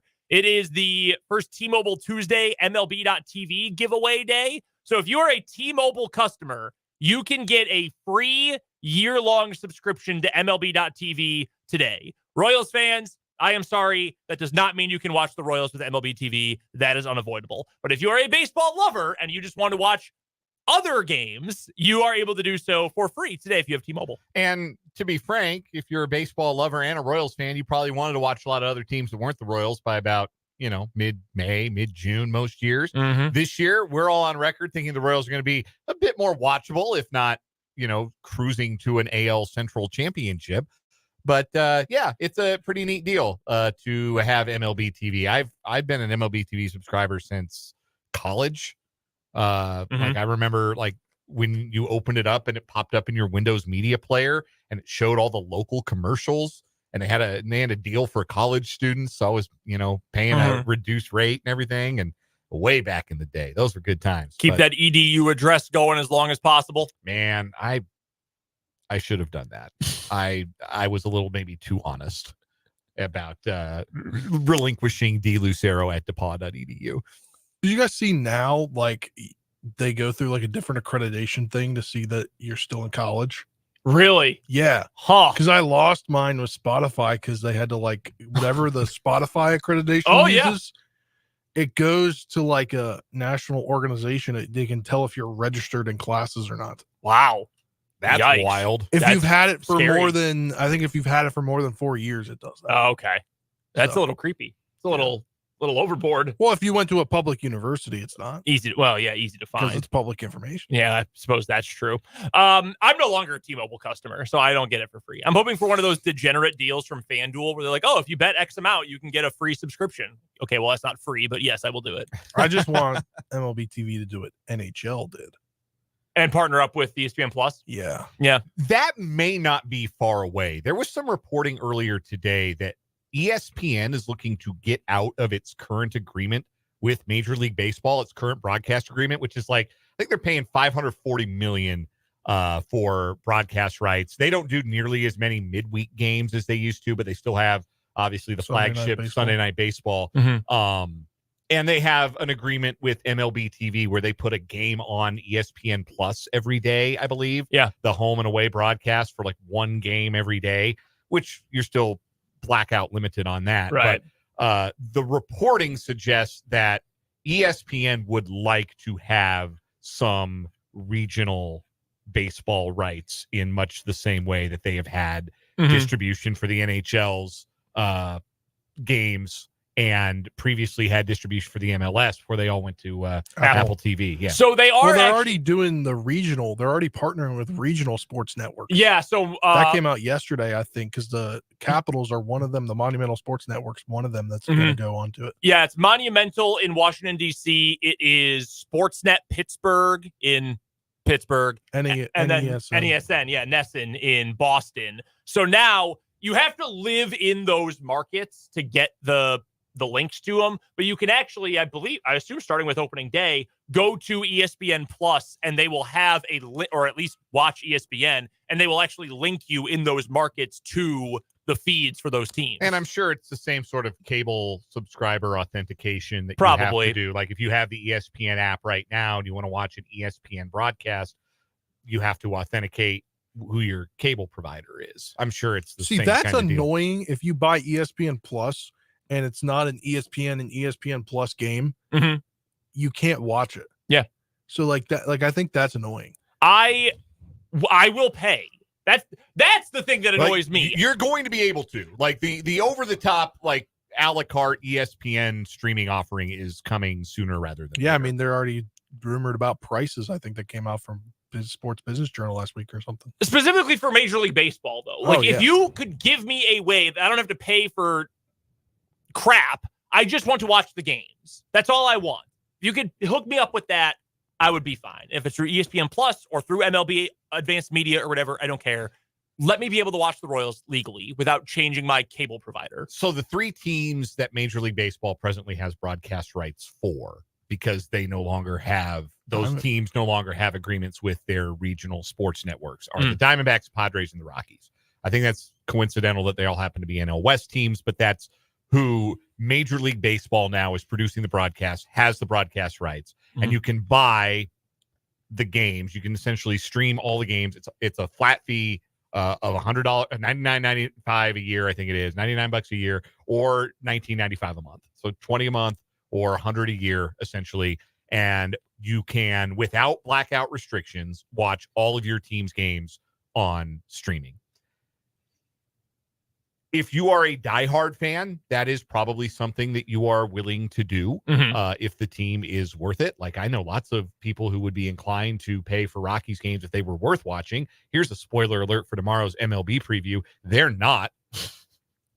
The Diamondbacks, different story. Obviously, defending National League champions. I bet they do a little bit more in terms of subscriber numbers. Yeah. But the problem you have when you do something like this and you price it like that is that you are only getting the diehards. Like the casual fan who might want to tune in. Oh, hey, it's a Friday. It's a Sunday afternoon.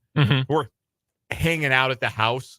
Let's turn the ball game on. Let's turn on the home team. Yep. And not being able to do that and not having any other option to do that, but to pay $100 for a full season where you might only watch 15, 20 games or make a point to watch that many games on TV.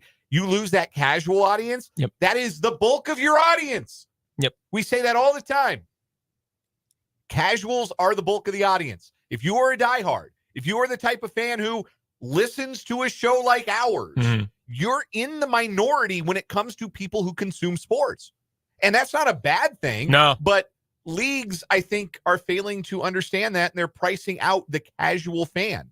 I don't know what the solution to that is necessarily, like an a la carte streaming option. Like, oh, hey, I'd like to watch the Royals this afternoon. Cole Reagans is pitching, and I got nothing going on this Sunday afternoon. Here, I'll just, Apple Pay 99 cents, and I can watch the game live and archive. It wouldn't be that cheap, but yes. But what would be the price point that would make sense then, Spencer? I feel like it would be if you purchased it'd be like tickets. Like if you purchase a set amount of tickets to a game, you get a little bit of a discount, but one game could be $5. But then if you purchase 50 games, they could be $1.99 a game. Okay. I see where you're coming from. If you could tell me I could pay $1 a game. So if I wanted to watch every single game, it'd be $162. You could tell me you pay $1 a game and you have to pay it up front. You don't even get a preview. To get to the screen to access the game, you have to pay $1. I would do it. I would absolutely 100% be in favor of that. But again, I want to watch baseball. It's hard to stream something that is a much more casually watched sport these days. Yeah, I mean, eventually there's just going to be like one domain where you can go in and pick and choose what you want to do, whether it be entertainment channels, sports teams. That's what's going to happen, right? Yes. They will call it Cable Plus or something like that. Yeah, pretty much. Because TV Plus. Yes, because it's what we used to have, basically. And it might have been better than what we have now. Yes, they'll just find a way to make it cost more. I did want to touch on the Chiefs here momentarily because it was something that really stuck out about our conversation with Matt Verderame yesterday. And we heard this last week as well in the wake, or as we awaited a L'Jarius Sneed trade. What would the Chiefs do with the open cap space? Then over the weekend, now the Chiefs have cap space. What will they do? Matt Verderame said this yesterday when we talked to him on the show. You need, or with that additional cap space, you can work on extensions for Creed Humphrey, for Trey Smith, for Nick Bolton. That would probably include not using all of your space this year and having some of it roll over to next season, which is fine. It still gets used eventually. They also now have the opportunity to go bring back Donovan Smith for some competition, or at least as your swing tackle. You could go bring back Mike Dana. You could maybe go look at some of the other guys who are out there. And all of that makes sense. That makes logical sense. Here is my big question about that, though. How badly do the Chiefs want those guys back? And frankly, you can extend that to the guys who are currently on the roster. How badly do the Chiefs want to extend Creed Humphrey, Trey Smith, and Nick Bolton? I personally would extend 2 of those guys before the third one, but that's at least something worth discussing. I mean, do you want to just truly run it back again? It worked pretty well the last time you did it, but also the 2019 and 20 team, I think, was a better roster than the 2023 Chiefs were when you talk about just running it all the way back. I don't know that the Chiefs would want to bring all of those guys back, to be completely honest with you. So that's an interesting conversation as it pertains to Dana in particular, because the Chiefs used a first-round pick on a edge rusher last year, Felix Anudike-Uzomah, and he hardly got in any games. And I think they looked at the way that their roster was constructed and said, well, Dana's going to be a free agent. Then year after that, Charles Omenihu hits free agency, and the role of a player like Felix Anudike-Uzomah can grow even if we give him this first year as essentially a redshirt year, a year to learn the ropes, a year to get stronger, a year where we don't have to lean on him to be productive. Year 2 and year 3, he'll see his snap count increase. That may have been part of their long haul plan. But if they have the opportunity to bring back a guy like Mike Dana, again, who is not the same player as Felix Anudike-Uzomah, he's versatile and he's been productive and he knows your system. If you had the window to bring a guy like that back, I would think you would do it. You can never have too many guys who can get after the quarterback. And even if it means, this ends up being a bit of a second redshirt year for Felix Anudike-Uzomah, I guess then there's a lot of, disappointment in that, feeling like, well, gosh, this was a first-round pick, and it's 2 years he can't get on the field. But if that means that your defense is so good that your first-round pick can't get on the field, that's the other way to look at that, right? So I think with a guy like Dana, again, positional value informs the decision you make there. I would be in favor of bringing him back. I really would be. Okay. Yeah, I would agree there too. What about Donovan Smith? I would not make that move. I'm just going to tell you right now, I would not make that move. I mean, but what other alternatives are there? You draft a player. Yeah. You play Wanya Morris. And to be completely honest with you, if Wanya Morris made no steps forward this year, he's probably still more worth it than Donovan Smith. He'd be as good. Yeah. I mean, I don't think Smith was bad last season, but he was penalty prone. He was probably like an average NFL left tackle, maybe a tick below. He was, the wide receivers were pretty bad, but outside of your wide receiver room, the most replaceable position, on the entire roster was Donovan Smith. Like, of all the players on the roster, if you picked the 22 starters and said, who are the most replaceable guys? You start with wide receivers 2 and 3, and then Donovan Smith, right? Yeah. That's what I would say. Yeah, I think you're right. So I would not make that move. I would just draft someone and have that be the competition. Wanya Morris and a rookie. Yeah. Like we've said, is there value in having a veteran swing tackle? Sure there is. But if you had a guy that you paid to be your starter last year, it's a hard sell to come back to that same guy and say, hey, yeah, we want to bring you back, but we don't want to start you. Yeah. Or there's going to be real competition for your job. I think a player like Donovan Smith will be on the Chiefs next year. I have a hard time believing it's going to be literally Donovan Smith. No, I agree with that. I definitely agree with that. As for the 3 guys you mentioned that are contract extension targets, you said you'd extend 2 of them before you extend a third. Which 2 would you prioritize? I would bring back Creed Humphrey, Mhm. and I would bring back Trey Smith. I would like Nick Bolton walk. I would not. And I don't think the Chiefs would let Nick Bolton walk either, because I think he is super important to how that defense communicates.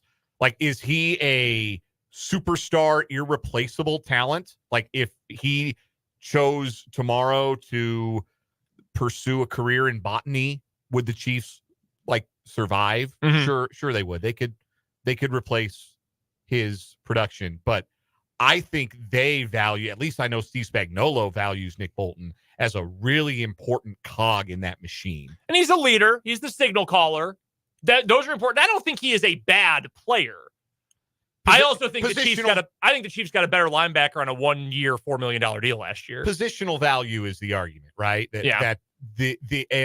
Even if you consider Nick Bolton to be an elite middle linebacker, which I don't think there's a broader spectrum of opinions on a single Chiefs player than there is about Nick Bolton. That's correct. There are a lot of people who really like him and really value what he brings, and there are a lot of people that think he's a bum. Like there are genuinely people out there who think Nick Bolton is a liability. And I do not think that. I do not think he is a bum. I just think he is a replaceable talent. I think the argument with Smith, because if you want to tell me he's a guard, I think Humphrey gets a new deal. I'll just say that right now. I think Creed Humphrey gets a new deal. I think so too. Yeah. You're giving him that deal with the hope that he can keep his snaps off the ground, because he couldn't do that for half the season last year. Especially in the Super Bowl. Someone tweeted, one of those Chiefs Twitter like personal trainer guys, I don't know how there are so many of them. Someone tweeted that his hand was hurt all year, which I would buy that. I would buy that, but also, dog, the Chiefs could have lived with Nick Allegretti for 4 weeks. Like, they would have been just fine. I probably would have gotten that checked out if that's actually true. I think he's one of the better centers in the entire NFL. And even with the snap problem, I think he's probably top 2. And he might be number 1 inarguably now that Kelsey's gone. The argument for Smith and not keeping him, who is a better player, Trey Smith or Robert Hunt? Trey Smith. And I think Robert Hunt's good, but Matt Verderham told us a couple weeks ago when free agency started, my dad watches more NFL than I do. He had no idea who Robert Hunt was. Like, that tells you all you need to know. I don't know that this money that you freed up is enough to keep both offensive linemen. I don't know that it is. Like, if that's the market for an above average tackle, what's the market for a very good offensive guard? Excuse me. Robert Hunt got $100 million and over 50 guaranteed. And I will say this again, positional value. Me personally, I think a top of the scale off-ball linebacker is more important to a team than a top of the scale guard. But do the Chiefs believe this? Because they have invested in their offensive line, not from the outside in, not the bookends inward. Mm-hmm. They've invested in the middle, the interior of the line, and they have shown that they really do value that. So I think there is something to that idea. I think all 3 of those guys in a perfect world, the Chiefs would keep. I think so too. I think if they could, they would. And not just in the sense of, well, these are their guys. I think that they are really happy with those 3 guys. And they are, I think, like, I make Nick Bolton a top 10 player at his position in the NFL. And I would make Trey Smith a top 10 right guard in the NFL comfortably. And I would make Creed Humphrey a top, like, 2 or 3 center in the NFL. Maybe top 1. I would agree with all that. I think the Chiefs would like to keep all of them. And elite talent is the thing that the Chiefs have invested in. Like, elite guys, top of the scale guys. They don't give the what's the word I'm looking for? The sentimental extension. Mm-hmm. There's not a lot of that going on. No, and that's a good thing. You shouldn't want that, because that means you're putting sentimentality ahead of winning. You know who did that for a long time? Dayton Moore. Yes. Different sport, but great point. And if the Chiefs were trafficking in sentimentality, L'Jarius Sneed would be wearing a Chiefs uniform still today. Mm-hmm. No, there's 100% agreement with that. Coming up next, we've got today's What Is Wrong With You, and then we'll talk to Michael Swain for Jayhawk Weekly here on 580 Sports Talk.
What is wrong with you time on 580 Sports Talk? Our winner from yesterday's show, the landlord gangsters.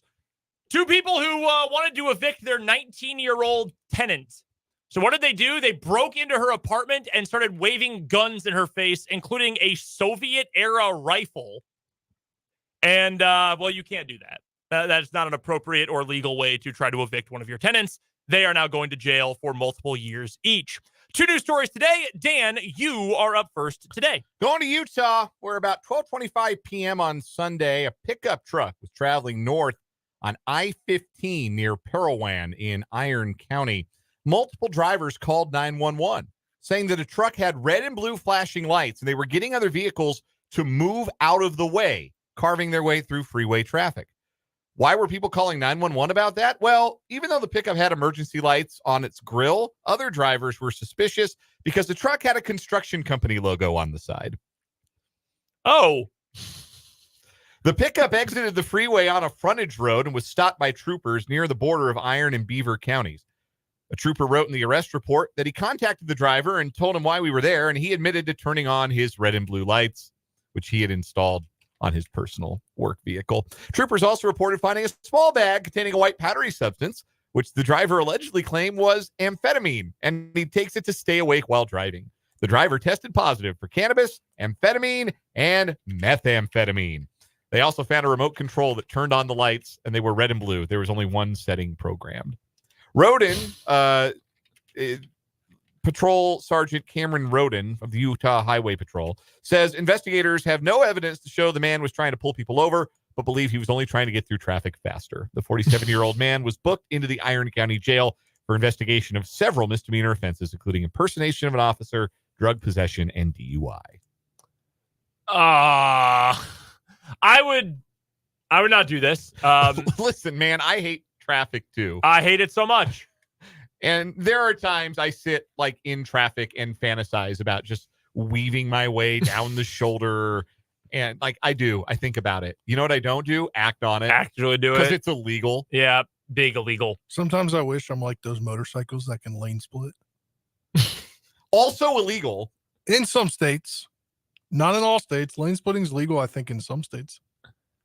I did not know that, to be honest with you. Yeah, I'm not well versed in motorcycle law. No, totally honest with you. The construction company logo is a real killer here. Yeah. No, not going incognito at all. Not a great decision there. My story takes us to Akron, Pennsylvania. Do you remember PA story? Yeah. Do you remember what our weekly champion is that I just talked about? Yes, the landlord gangsters from Pennsylvania. Yes. I've got another misbehaving landlord in the state of Pennsylvania. Oh, boy. Jeez. A Lancaster County landlord is accused of setting fire in an apartment he rents out. 28-year-old Ronald Frisbee III, what a name, is being held in Lancaster County Prison after he was not able to post bail. West Earl Township Police say Frisbee was unhappy with his tenants in the 300 block of South 10th Street because they allegedly broke a washer and dryer. So instead of, charging them for repairs or for new equipment, he lit a cardboard box on fire inside their apartment at 2:45 Saturday morning. The apartment was filled with smoke and the fire was extinguished by a witness. No one was hurt. Frisbee is being charged with arson, burglary, and 2 counts of recklessly endangering another person. Reckless is right. I would not rent in Pennsylvania. This is what this is telling me. Yeah. Because apparently the landlords just go berserk. Yeah, I don't know why you would do this. Just charge them for it. What a disgrace to the Ronald Frisbee line. Generations of Frisbees disgraced by little Ronnie. So that is our set of stories for today. Ronaldo Frisbee. Our set of stories for today. We've got another misbehaving landlord, and we've got the construction truck trying to cut off traffic. What a story. Well, what do you guys have? Spencer, we'll go with you first. I don't think it beats yesterday's story. Fair enough. But yes, I do have the landlord again. You have the landlord again. Man, I remember we had a spate of stories last year about people impersonating police officers with their cars. Yes. The booty patrol guy. Booty patrol guy. The guy in the Gronk jersey. Yeah. Pulling people over wearing a Gronk jersey. That maybe should have gone further in What Is Wrong With You than it did. That was an all-timer. We had a whole run, a whole string of those stories late in last year that were very good. This story from Utah reminds me a lot of that in a very amusing way. So I'm voting for that one today. Does that get the win over our current winner? I would say no. They broke in with guns trying to evict their tenants. Yeah, like they were the freaking KGB breaking in, trying to make it shake. Yeah, I've got that one winning as well. That is still our winner for the week, the Landlord Gangsters in What Is Wrong With You. Coming up next, we will be joined by Michael Swain of Fog.net for Jayhawk Weekly here on 580 Sports Talk.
Joining us on the Fleming Place Wine and Spirits hotline is Michael Swain of Fog.net and 24/7 Sports. He joins us at this time every Tuesday for Jayhawk Weekly. Go find Michael and follow him on Twitter at mswain247. And you can, of course, find his work at Fog.net.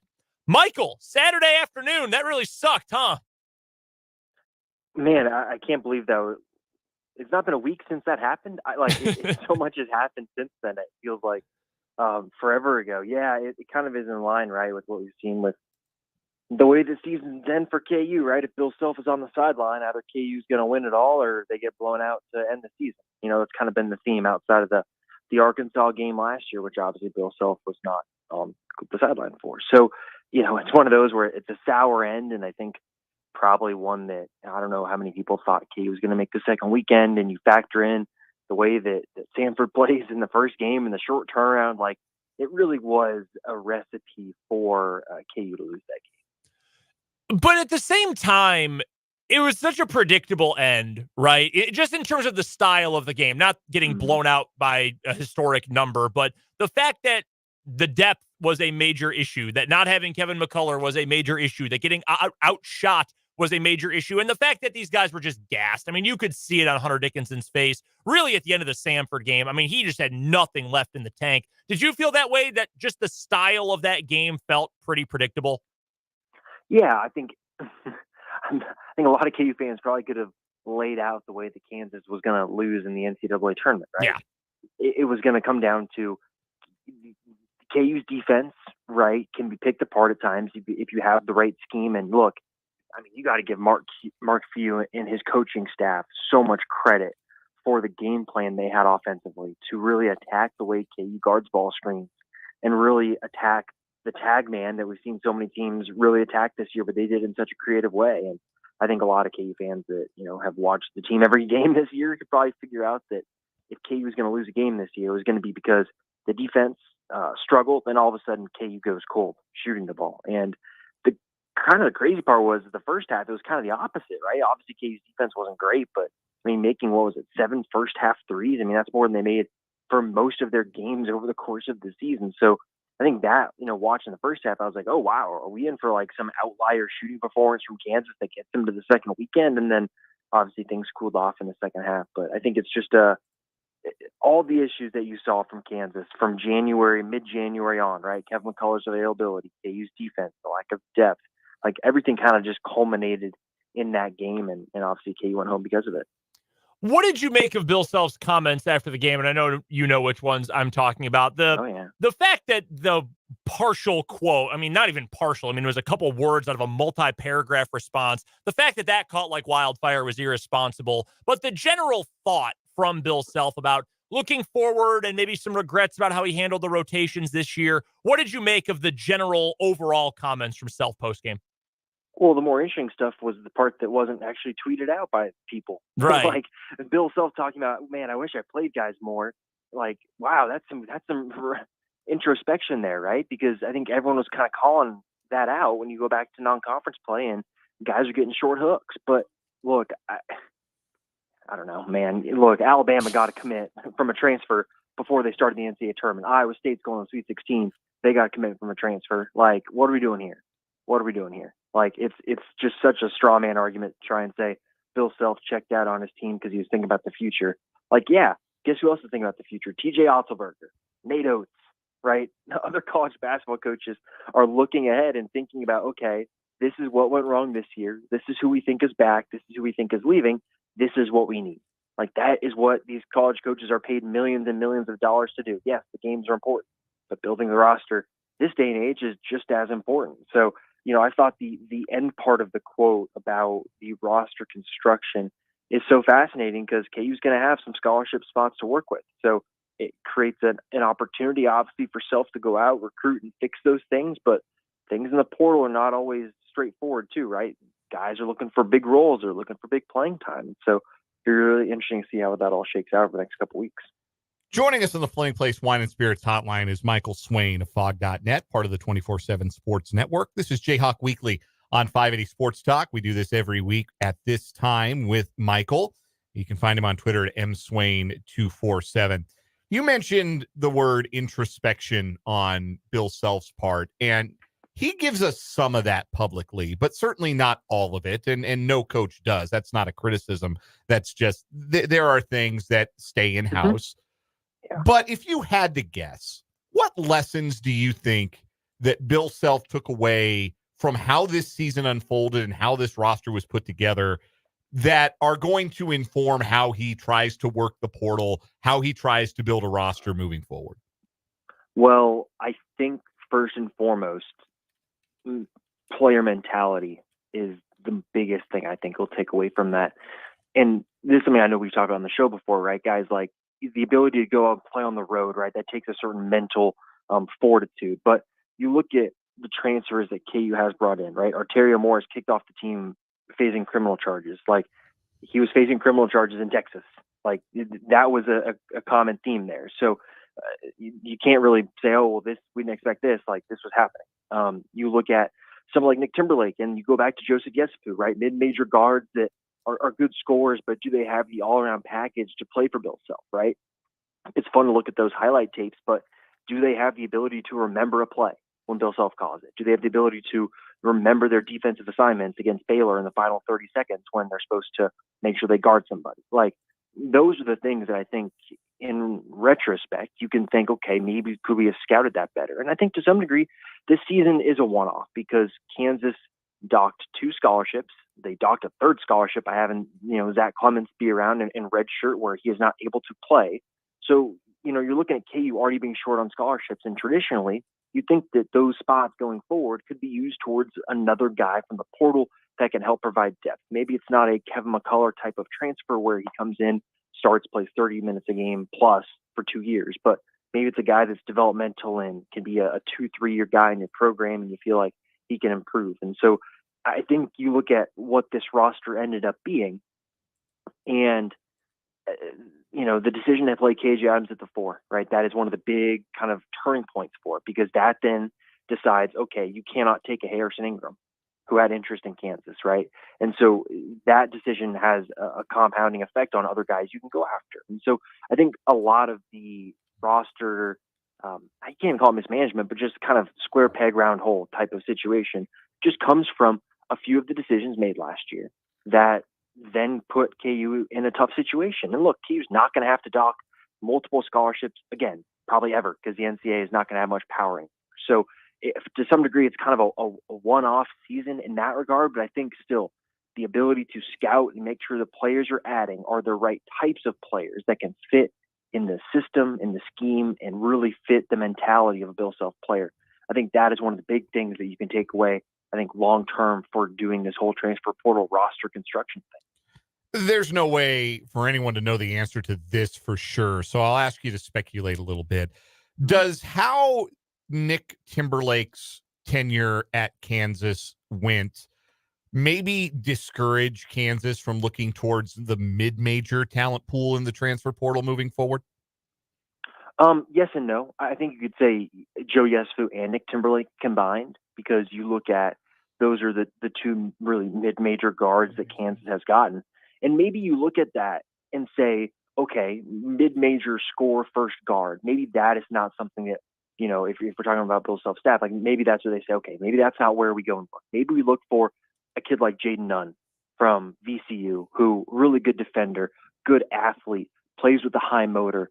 Yeah, the offense isn't great at times, but he kind of fits that mold of obviously of what Bill Self wants in a guard. And we've seen that right over time. And you can develop some of the scoring things around that. So I don't know if we'll see Kansas totally, say, nope, no mid-major guards at all. But I think going for those score first type of mid-major guards, I don't know if that is going to be the pathway going forward, just based off of what we've seen the last 2 times a player like that has been added. So I think that's definitely an area where maybe you see KU pivot to a different style of player if they're still going to go back to that level. And I think also, one more thing on that, coming from a winning program is really important. Obviously, SFU played at Drake, and they are a winning program, but I think a team that can consistently win, where a player knows what it takes to win in college basketball, I think that's pretty important too.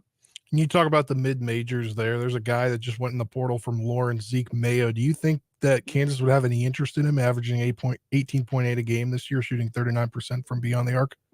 Yeah, I think so. I think he is kind of the type of guard that would fit Bill Self, right? He's going to play on both ends, but I think just in terms of the scoring profile, look, I mean, I think it's a cool story. He could have gone to the portal last year, returns to South Dakota State, basically achieves what you can achieve at a place like that, and now gets to go and, go play at a high major school. I do think Kansas would have interest in him. I'd look at Creighton too, being one. I think playing close to home will be important for him for his final college season. And look, Creighton is the type of school where they give you a lot of offensive freedom. I think that'd be a really good fit for him. But I think Kansas, I think they will show some interest, and it'll be fascinating to see how that one plays out. We're chatting with Michael Swain. He covers the Kansas Jayhawks for 24/7 Sports and Fog.net. This is Jayhawk Weekly here on 580 Sports Talk. Michael joining us via the Fleming Place Wine and Spirits hotline. And I always recommend, Michael, that everyone go and check out fog.net and go be a VIP because the inside information is great. You get access to the VIP boards. And I think there's about to be a civil war on your message boards, Michael, between people who either think DeJuan Harris is great or think he's the worst basketball player of all time. And if it's not DeJuan, it's KJ Adams. I'm curious where you stand on this situation where it comes to who do you want back next year and contributing for this KU team? Like if Hunter Dickinson says, I want to come back to college, obviously he's going to start every single game he's healthy for KU. He's that kind of guy. No duh, obviously. Do you think Bill Self is going into this offseason thinking, all right, I've got probably at least 3 starters in Dickinson, Harris, and Adams, and we'll build from there? Do you think everything's up in the air, or is it almost just hard to know at this point? So I think obviously, DeJuan Harris is not going anywhere, right? I think everyone knows that. Right. He will be the point guard at Kansas next year. But I think you look at, I think there's a real world that obviously KU's going to have 3 stars back in KJ, DeJuan, and Hunter. And I think you can build a very good college basketball team around those 3 players. Look, Kansas lost to Marquette. Yes, totally. But you look at non-conference play and beating UConn at home, like, yes, the team had flaws, and yes, teams like Missouri guarded KU in a way that showcased those flaws. But this is still a team that was winning big games and it still has roster issues. But I think you can say, okay, if Kansas goes out in the portal and can get a scoring 2 guard that can really space the floor, create off the bounce, create their own shot, that's something that KU really lacked this year, was a guy that can just kind of go get their own shot, right? Kevin McCullough maybe was the closest thing to that, and even then, it wasn't always super pretty. So I think getting an elite 2 guard to pair with DeJuan Harris to where maybe DeJuan isn't playing 35 plus minutes as a true ball handler. You have someone that can take some off of his plate. Maybe you have a scoring guy off the bench then as well, who can play more of a wing spot. I think you can build a roster around those 3 guys and have success. Now, is Michael Swain's ideal roster going to have KJ Adams playing at the 4? Not in any world that I want to live in, but obviously that's not how it works. And I think KJ can be a very useful player. You look at what he did against Cincinnati in the Big 12 tournament, playing as the small ball 5. Like, that is a role that's awesome for him. But again, you're talking about moving this all together in one big roster. And so I think you can put the pieces in place to have success, but it is a very small window you have to thread with the types of players you're going to put around DeJuan Harris, KJ Adams, and Hunter Dickinson. And obviously, I think KU hopes that Johnny Furphy is one of those pieces they can put there, get an elite scoring 2 guard, and then build out that bench depth to where DeJuan Harris isn't have to play so much. KJ Adams doesn't have to play so much. And then Hunter Dickinson can play his 30 minutes, maybe have 10 minutes off the bench for another guy, maybe Flory, or maybe they go after a portal big too. So, look, I think, long answer to your short question, but I think Kansas can have success with those 3 playing together. But the roster construction has to be so specific to make that happen. Hey, my question kind of rambled. It wasn't even all that short, so I appreciate you making me sound good in that regard. One last thing, Michael, just regarding the portal, because you mentioned backup ball handler, mentioned maybe a backup big. I think everybody is sort of in the camp that the biggest need for KU among a veteran addition is a shooter/scorer, but preferably a scorer who can shoot the ball from 3 a little bit. What would you say is the second biggest portal need? Is it that veteran backup ball handler to give DeJuan Harris a break? Or is it a backup big, and maybe not even Flory because he's going to have to develop a little bit, but a backup big man who can give Hunter Dickinson a break for a little bit and not be a -7 in 2 minutes like Parker Brown was during the tournament? Yeah. So I think for me, Bill Self probably feels differently. I think he would probably say, yes, getting a backup big would really help, and maybe a big that can play the 4 too. Maybe it's not a specific, just a guy that plays the 5 like Parker. Maybe it is a 4-5 combo type of guy that can shoot it a little bit. But look, for me, I just say guards. That's how you win in March, right?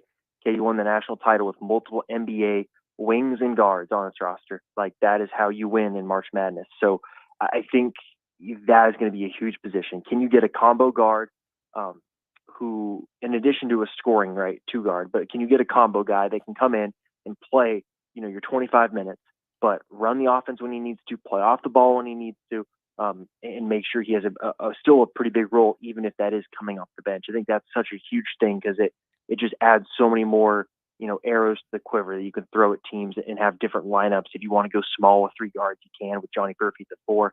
If you want to go big, you can. Like, I think having that type of versatility is really important, where you're talking about behind Hunter Dickinson, 10, 15 minutes a game. Like, I think another guard can add so much to the lineup and what Bill Self can do.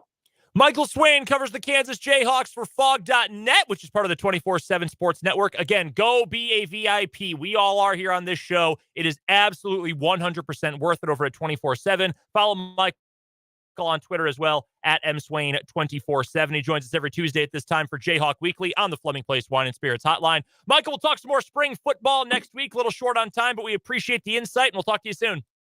Awesome. Sounds great, guys. Talk to you next week. That's Michael Swain from Fog.net. Really, really good stuff on all things Kansas Jayhawks from Michael today. Portal season is going to be wild, probably for both KU and K-State this year, frankly. Coming up in the 5 o'clock hour, we will talk a little NCAA tournament basketball. We've got our headlines and more coming up on 580 Sports Talk.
show on this Tuesday edition of 580 Sports Talk. Brendan Dworzinski, Dan Lucero, Spencer Dupuis, all joining you today. Thanks for hanging out with us.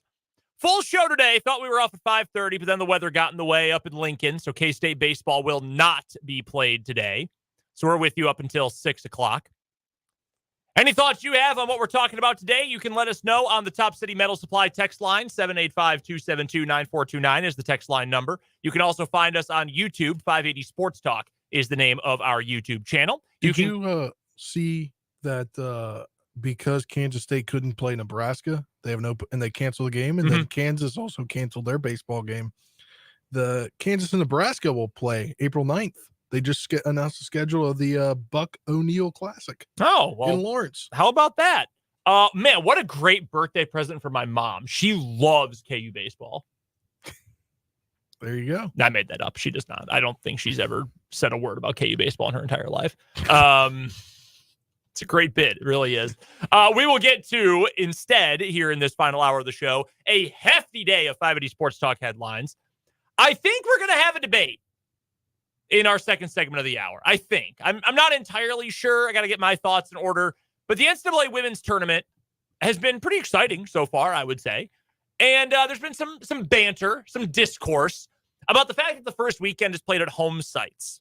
We're going to get to the pros and cons of that coming up a little bit later on, plus your text, plus your comments on YouTube. Don't forget, if you don't want to go all the way to youtube.com to find the stream, you can also find the video on our website, 580wibw.com. It is right in the middle of the homepage. I'm on the website right now, right there in the center. All you have to do is click on it. Boom. You can watch it right from the website. You can also find the video on @580 Sports Talk on Twitter and on the WIBW News Facebook page.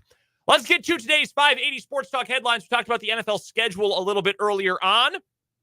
How about we get to some other updates from the NFL today? One of these, I'm not super surprised it happened. The NFL trade deadline has moved back 1 week. It will now be week 9 instead of prior to the games of week 8. A lot of teams were pushing for this. Yay or nay on moving the trade deadline back? I'm good with it. A little closer to mid-season, which is where most other leagues have it. In fact, some other leagues have it more towards the back half of their season than the front half. So, I'm good with this. I mean, it's 2/3 of the way through the year for baseball. Sorry, Spencer, go ahead. I said I am as well. I mean, I think it makes more sense. Some teams were pitching for it to go all the way to week 10, but I think week 9, right in the middle of the season, I think that makes a lot of sense. The NFL has also officially passed updates to the kickoff rule. I am going to do you a favor and not read you all the rules. It will be absolutely miserable radio. So I'm going to tell you, if you want to look at the exact specifics of it, I would recommend you go look at it yourself. But essentially, what this is going to include, you've got the kicker on one side of the field, the return man or men on the other side of the field, and all of the other players are going to be lined up in a specific zone. They cannot move. This is not like the current kickoff where everybody runs up to the line and sprints downfield and the blockers get ready to brace, spread out all over the field. All the blockers, all the coverage guys, they are lined up in one specific zone.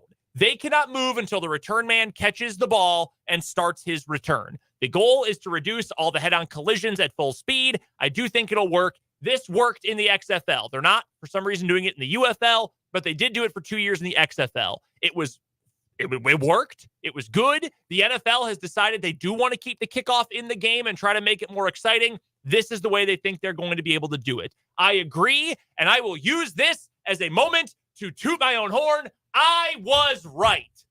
I was right in 2020. I was right in 2023. I was right. This is good. This is the future of kickoffs in the NFL, and I think this is going to be a positive way to keep it an exciting play in the game going forward. And I think the other thing this is going to bring back, kickoff return touchdowns. Remember when we used to have a bunch of those, like numerous a season? Devin Hester, Cordero Patterson. And guys made rosters that were undrafted guys because of it. Allen Rossum. Is there Brandon Banks, K-State? Yeah. Good call. Is there a more exciting play in the NFL than the kickoff return touchdown or the punt return touchdown? I don't think so. Return touchdown? I don't think so. Especially in high leverage moments. Like you think Deshaun Jackson punt return touchdown? Yeah, absolutely. I think the one thing they could have done to increase the level of excitement possibly is move the zone back So have the players start a little bit further down the field toward the returner. That's what they did in the XFL, which you have more short returns then, but you know what else you have? More touchdowns. Because if you get one big hole and get past that first line of blockers, that's the whole thing. Only man backs the kicker. There's only one line of blockers. So I think this is great. I think this is going to be a real positive for NFL special teams. Definitely unique. It'll be fun to see. So they're not moving the kickoff back, though, are they? I don't think so. The other thing is, too, they're changing the kickoff, the touchback rules. So it's now more punitive to have the ball touch back in the end zone. See, that to me is stupid. Like that to me, it should be a reward if you're able to put it through the end zone. So let me pull up the specifics here. And again, I'm not going to read you every single rule because it is a lot. Maybe you have to. I'm very confused. You have to read them for my benefit. All right, so here you go. Kickers will continue to kick from the 35. Okay. That will not change. Okay. The other 10 players on the kickoff team will line up at the opposing 40. At least 9 members of the return team need to line up between the 35 and the 30. So that's the setup zone. It's a 5 to 10 yard area. So you can have 2 return men. So you can still do the reverse. You can still do the reverse kickoff, which has become more popular, especially in high school. You realize how many times in high school we've seen that the last couple of years? A lot. Anyway, and then you've got 1 or 2 returners in the landing zone, which is between the goal line and the 20. No one other than the kicker and returner can move until the ball hits the ground or hits a player in the landing zone. Touchbacks will be marked at the 30, and no fair catches will be allowed. In the event a team wants to attempt an onside kick, they will have to inform officials beforehand. There will be no more surprise onside kicks. Not happy about that. Which, yeah, I mean, it's a fun play. I think the most famous one that I can think of, well, 2.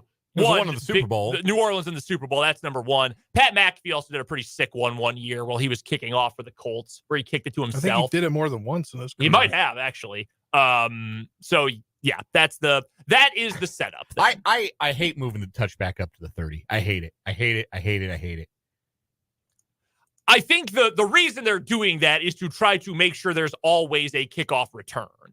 Because the XFL did the same thing. Mm-hmm. In fact, I think the XFL might have been even the 35. They want a return on every play. That's why they're doing that. So now kickers are going to have to kick higher or just take some power off of it to make sure it always lands between the 0 and the 20.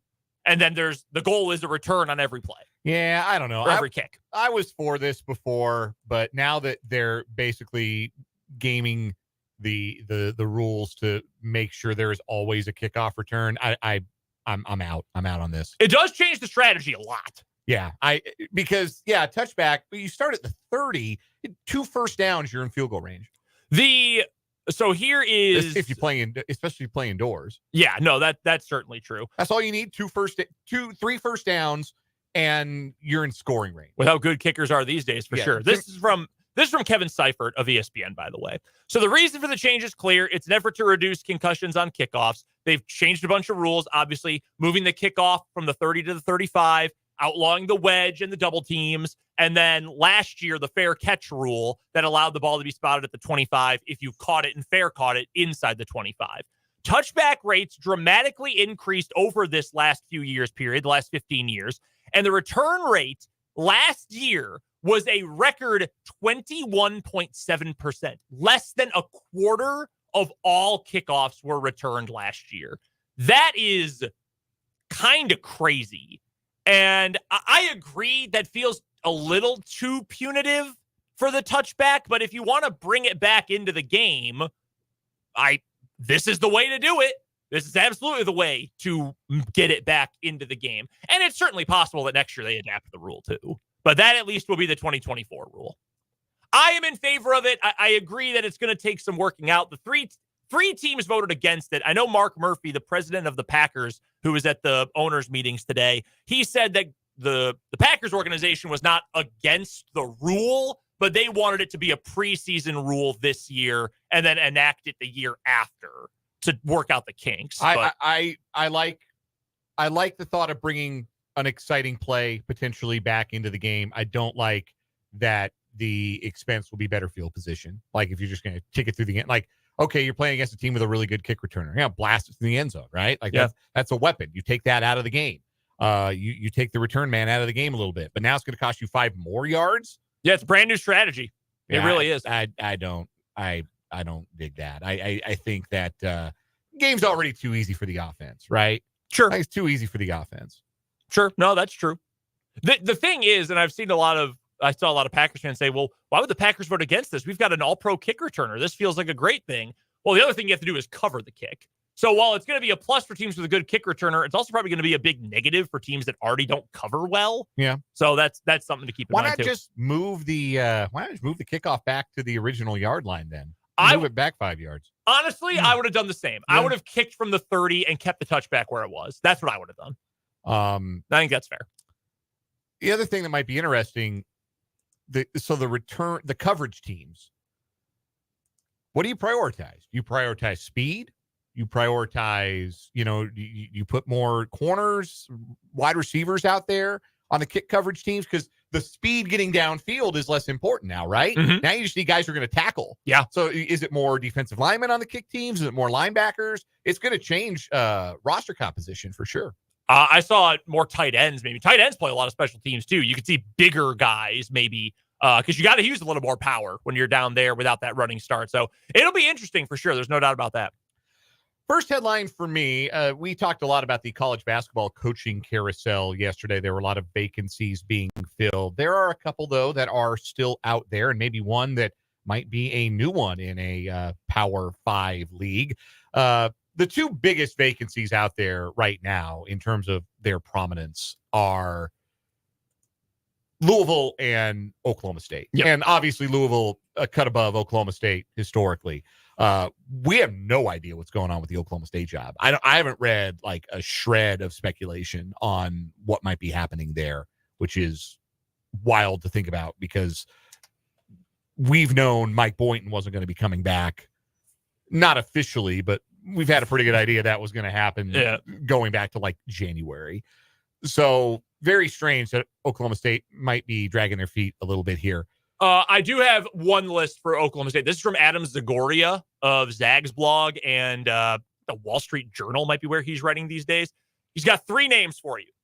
Nico Medved at Colorado State. Mm-hmm. I think that'd be a big win. He's a good coach. I think so, too. Steve Alford, who Nevada fans would love that. They drive into the Reno airport.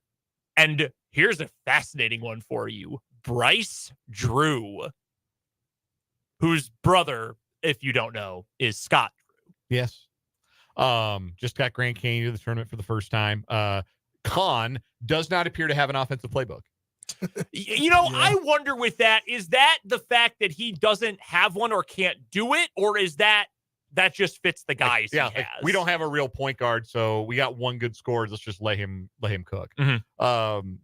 There have been less successful playbooks in history. Steve Alford is so funny, man. Like one tournament win in, was it 7 or 8 years at Iowa? One tournament win at Iowa. Never advanced past the Sweet 16 at UCLA. Yeah. Like there's a pretty firm ceiling. There's a pretty firm cap on what you're going to get if Steve Alford is your coach. The last 3 times he's been to the tournament, 2018 with UCLA, last year and this year. First four round of 64. That's with UCLA and Nevada. And it's Nevada. Like just getting it. No, that's a good Nevada team with some really good players. Yeah. Yeah. I would not hire him. No, I wouldn't do that. Doug Gottlieb really wants the job too. Forgot about that. Oh, please hire Doug Gottlieb. Noted credit card thief Doug Gottlieb would love to have his first head coaching job be at his alma mater. Hey, didn't he start at a different university? Why didn't he finish at that university, at prestigious Catholic University in South Bend, Indiana? Interesting. Just asking questions. Google Doug Gottlieb, South Bend, Indiana for more. Yeah, I want to give Doug Gottlieb credit where it's due, but I don't think he'd be a very good coach. And if you'd like to learn more about that, Google Doug Gottlieb credit. Anyway, Louisville was the other program we were talking about here. There are rumors reporting today that they have contacted New Mexico head coach Richard Pitino. Louisville previously employed his father. You may or may not be aware. That went really well until it really, really didn't.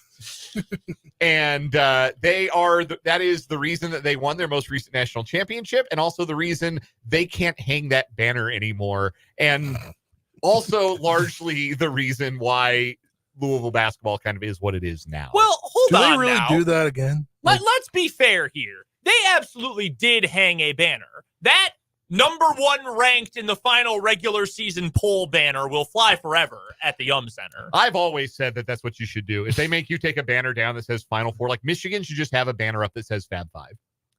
It should say national semifinals on it. Don't specify which ones. Just say national semifinals. Kansas should hang a banner that says 2018. And they should definitely hang a banner that says 2020 post Agreed. End of season number 1. Correct. So, banners they are what they are. Like you can take a banner down, but we all saw Luke Hancock and Peyton Siva and who's the other guy? Russ Smith. Yeah, we all saw that happen. We all saw them beat Wichita State in the semifinals. We saw Kevin Ware's leg. Yes, we all saw them beat Michigan in the finals. That happened. You can't like flash us with the little Men in Black silver deal to make us forget. Anyway, Louisville should be a top tier program. They should have high expectations. They have great fans. They have tremendous history. If they are not a blue blood, they are in that next tier of programs below blue blood. They've got the want to. If they end up hiring Richard Pitino, I'm going to laugh for 3 days straight. For what it's worth, my personal belief is this was rat poison. I think they were trying to leak or weed out a rat. That's what I think this report is. Interesting. I have also seen a lot of Louisville fans who say they think their athletic department is completely incompetent, which would lead you to believe this is not just rat poison. This is actually maybe wanting to hire Richard Pitino. That could be. Richard Pitino at high majors is like 40 games under 500 in his career. Yeah. I would not make that higher, but it is what it is. We have seen his movies. The other possible vacancy at a Power 5 school, there are some rumors that SMU, who's about to join the Power 5 themselves and just fired their coach after a 20-win season, is interested in hiring USC's Andy Enfield. Andy Enfield is an interesting case because you can't really say it's worked for him at USC. Mm-hmm. Like, that hasn't been a spectacular success, but you also can't look at it and say it's been a disaster either. I have no idea how good a coach Andy Enfield actually is. No clue. He got Dunk City to the tournament. He did. And that's not nothing. That he won 2 tournament games with a 15 seed that nobody had ever heard of before that weekend. That's not nothing. They also had a losing record this year with maybe the number 1 freshman in the country, Isaiah Collier. And I know it was hurt for a chunk of the year, but still. Here's my question. What does USC think it is? As a basketball school? Yeah. It's a good question. Like USC, since Andy Enfield got there in the 13-14 season, so he's been there for what? Is that 10 years now or 11? 11 years now. They've been to the tournament 5 times. And they would have gone in 2020, and they finished with a 22-9 record, went 11-7 in the Pac-12, a better Pac-12 then. What more do they think they are? He got to an Elite 8 in the fake COVID tournament. Yeah. I just Evan Mobley. Yeah. We remember that team. Very well.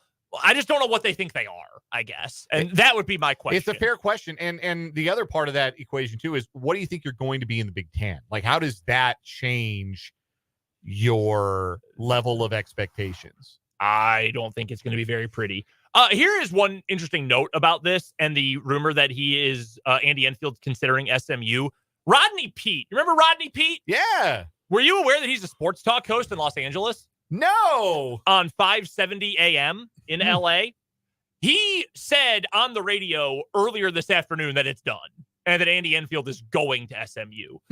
I don't know what Rodney Peete's sources are. I know that he went to USC.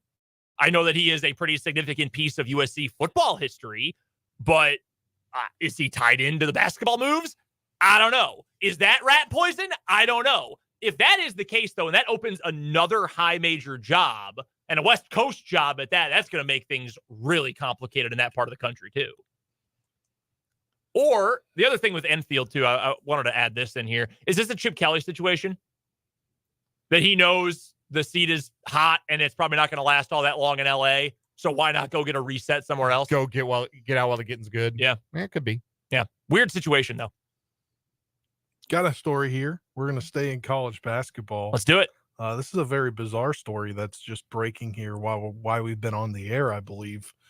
A former Syracuse University walk-on basketball player, Brendan Paul, was arrested on drug charges Monday in Miami, weeks after he was accused in a lawsuit of working as a drug mule for rapper Sean Diddy Combs, who is in a large mess right now with federal. They just put it raided his mildly. house yesterday in L.A. The former basketball player, Brenton Paul, who's 25, was charged with possession of cocaine, possession of controlled substance. Both are felonies.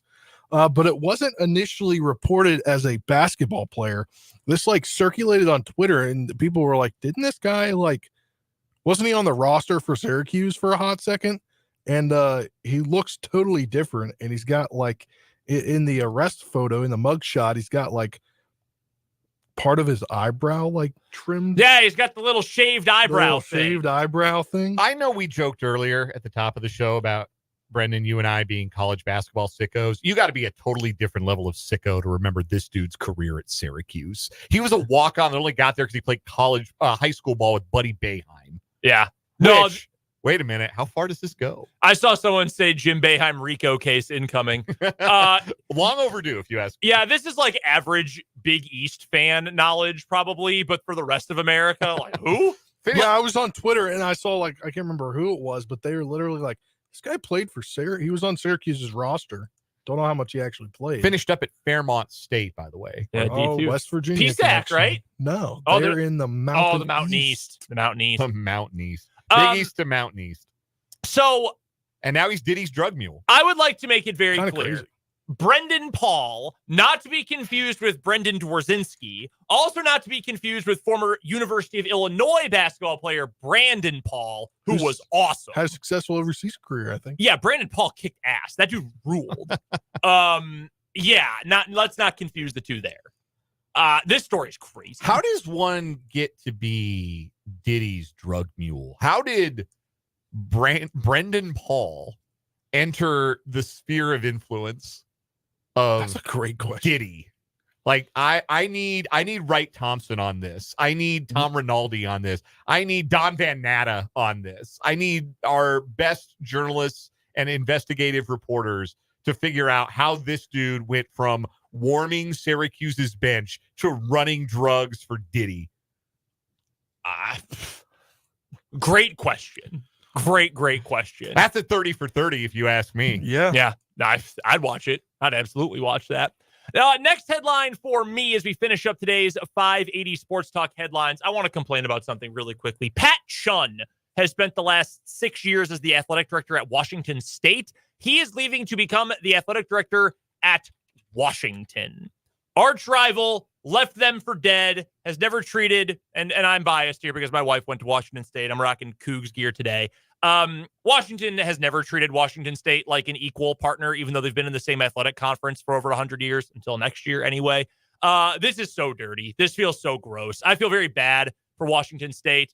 They don't have a conference right now for the future. They, with one more good football season, are going to lose their head football coach. They just lost their head basketball coach. And their AD, who was fighting tooth and nail to keep them alive and to keep the Pac-12 alive, was like, well, you know what? Actually, money is good. Bye. And left for Washington. And I would like to echo something that my wife said today. That Apple Cup contract for the next 3 years, tear that crap up right now. Next AD, you're going to win over every single Coug fan. Tear up that contract. Do not play 2 games in Seattle against Washington. Do not do that. Tear that up. It is kind of wild to watch both Oregon State and Washington State over the last handful of months get treated like mid-majors. Only then to realize that that's kind of the limbo in which their athletic departments exist right now. And it's not a shock that people are leaving those athletic departments for bigger opportunities at more ensconced Power 5 institutions or Power 4 institutions. But to go from Wazoo to UW, man, that's tough.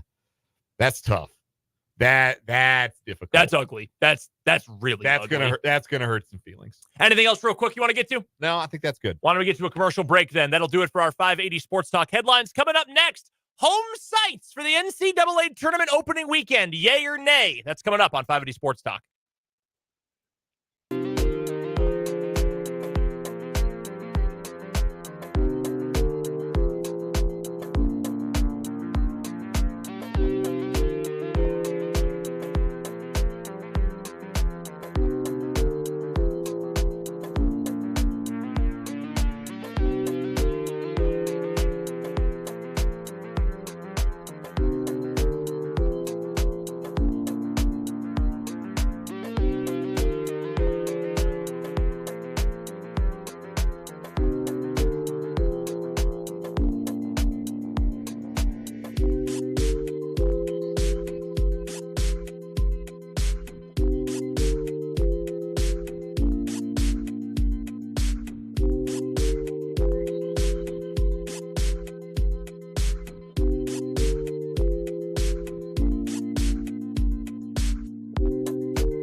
4:33 here on 580 Sports Talk. I'm Brendan. That's Dan. That's Spencer. Real quick from our final headline here. Kirk Schultz. If you're a K-State fan, you know that name. He's also the president at Washington State, and he just released a statement about Pat Chun. And if you remember his time at K-State, you probably also can guess how Washington State fans feel about Kirk Schultz. Just a little hint for you. The NCAA tournament will resume for the men on Thursday, for the women on Friday, if I'm not mistaken. And the women's tournament, they play the first round all at home sites for the top seeds. That is why K-State was able to host in Manhattan this year, and what a host it was for the tournament this year. Really, really cool for that city and that community.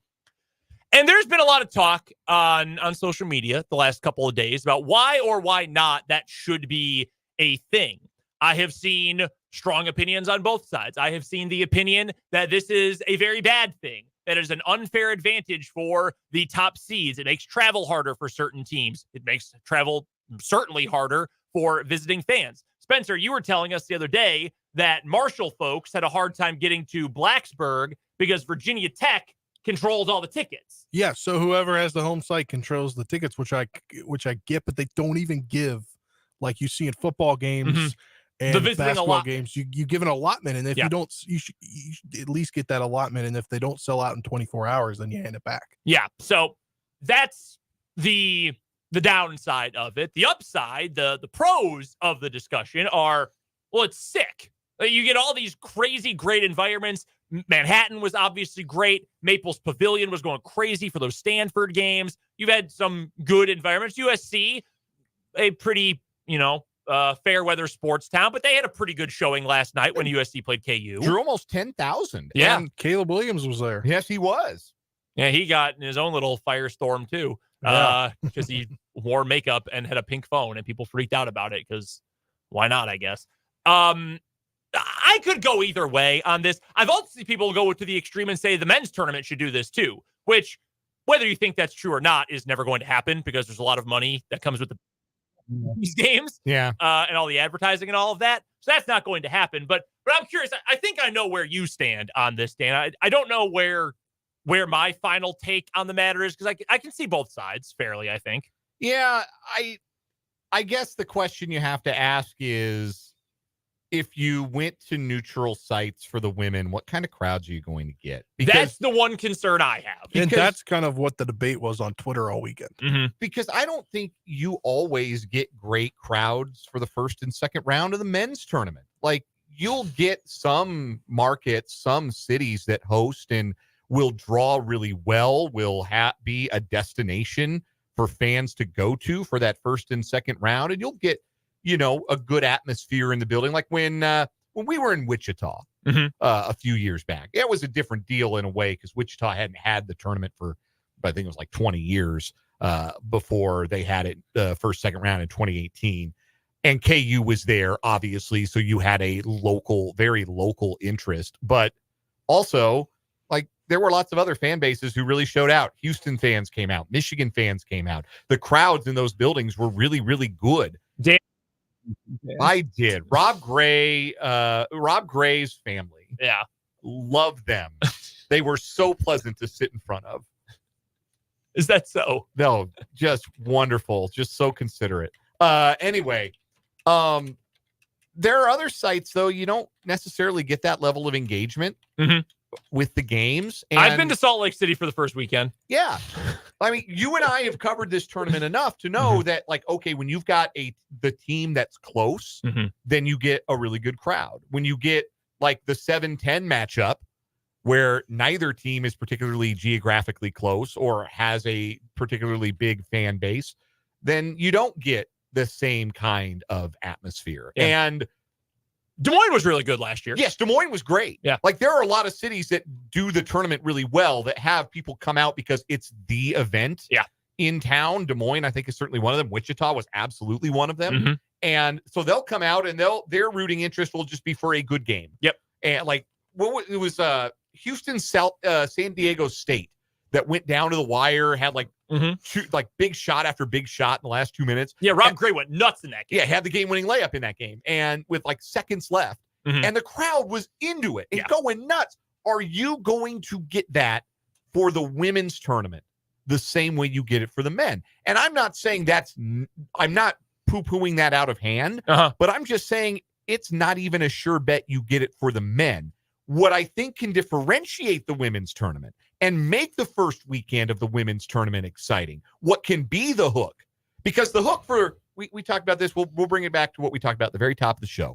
The hook for the first weekend of the NCAA men's tournament is that you might see a school you've never heard of and a player you've never heard of put on that Cinderella slipper. That's what gets you to tune in.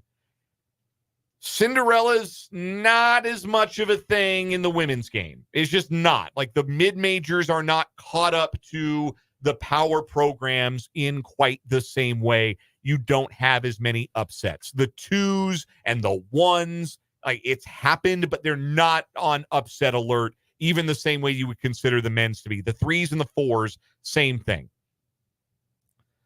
So why not have the hook be, for the first weekend of the women's tournament, these are going to be awesome crowds. These are going to be excited, partisan crowds, and great atmospheres for basketball, because that's what you got at Carver Hawkeye Arena yesterday afternoon. That's what you got at Maples Pavilion. That's what you got at Bramlage Coliseum.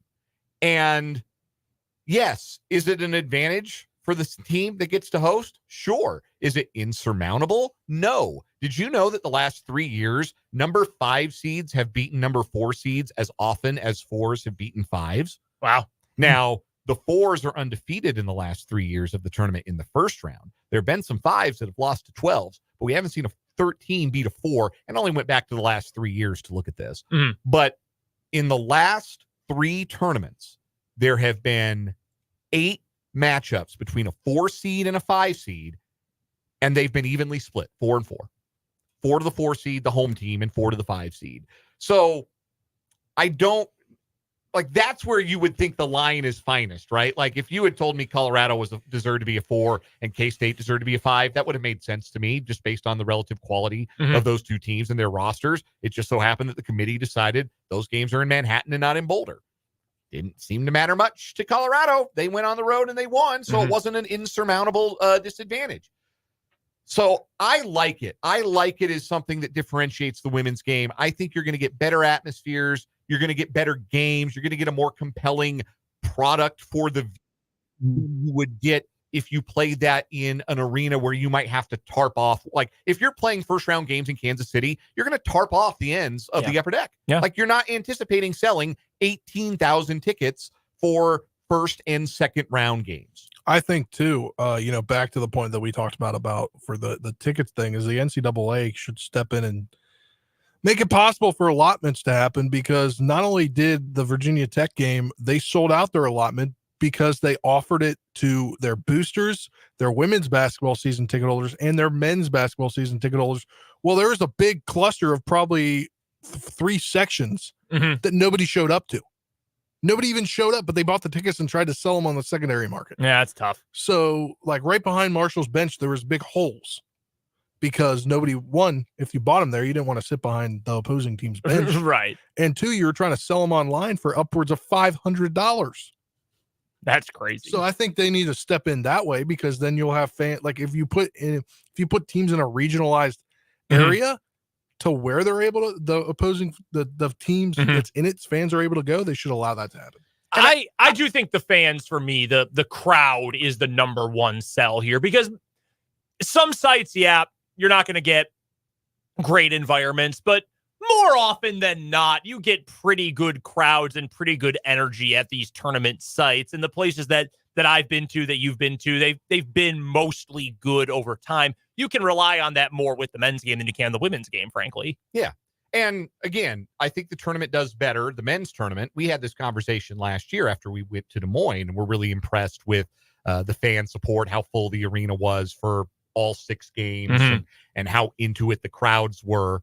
That it plays better in a city where it's the event. It plays better in a Greensboro or a Spokane or a Des Moines or a Wichita than I think it does in like Salt Lake City or Dallas or Orlando or Los Angeles or any of those, Pittsburgh. Like that's just me. It's not that there aren't basketball fans who live there and like people don't want to make the trip. But if you're going to the NCAA tournament, you're not making it like a tourist trip. You're there for the basketball. So when it's the event in town, it just feels bigger. And I think the crowds respond to that accordingly. We have a texter from the 785 here on the Top City Metal Supply text line that suggests that they move the men's first and second round to the top 4 seeds. Again, you would get great crowds. You would get phenomenal atmospheres. But I do think that in the way that the men's tournament is structured would be a little bit more punitive to those lower seeds. Like, I don't think a 14 is going into a 3's house and winning. No, I don't think so. So I would have a hard time seeing that anyway. Yeah. So, and then also they do regionalize the women's tournament more than they regionalize the men. Yeah. Like the 12 seed in Manhattan being Drake, not an accident. The 5 seed being Colorado, not an accident. That could have been Utah, probably. Whereas you see in the men's tournament, for example, St. Mary's played a true road game. Their first round game when they lost to Grand Canyon, that was a true road game. They had to go to Spokane, the home of a rival, against a probably underseeded or maybe slightly underseeded Grand Canyon team. 50% of that crowd was Gonzaga fans. Yeah. Like, they did no favors to a 5 seed in that one, which is an issue. And also, it's not only KU, and I'm not trying to be too arrogant about this. What school administrator is going to sign off on something that gives KU an extra free 2 home games? Right. Or North, the Dean Dome or Cameron or anything like that.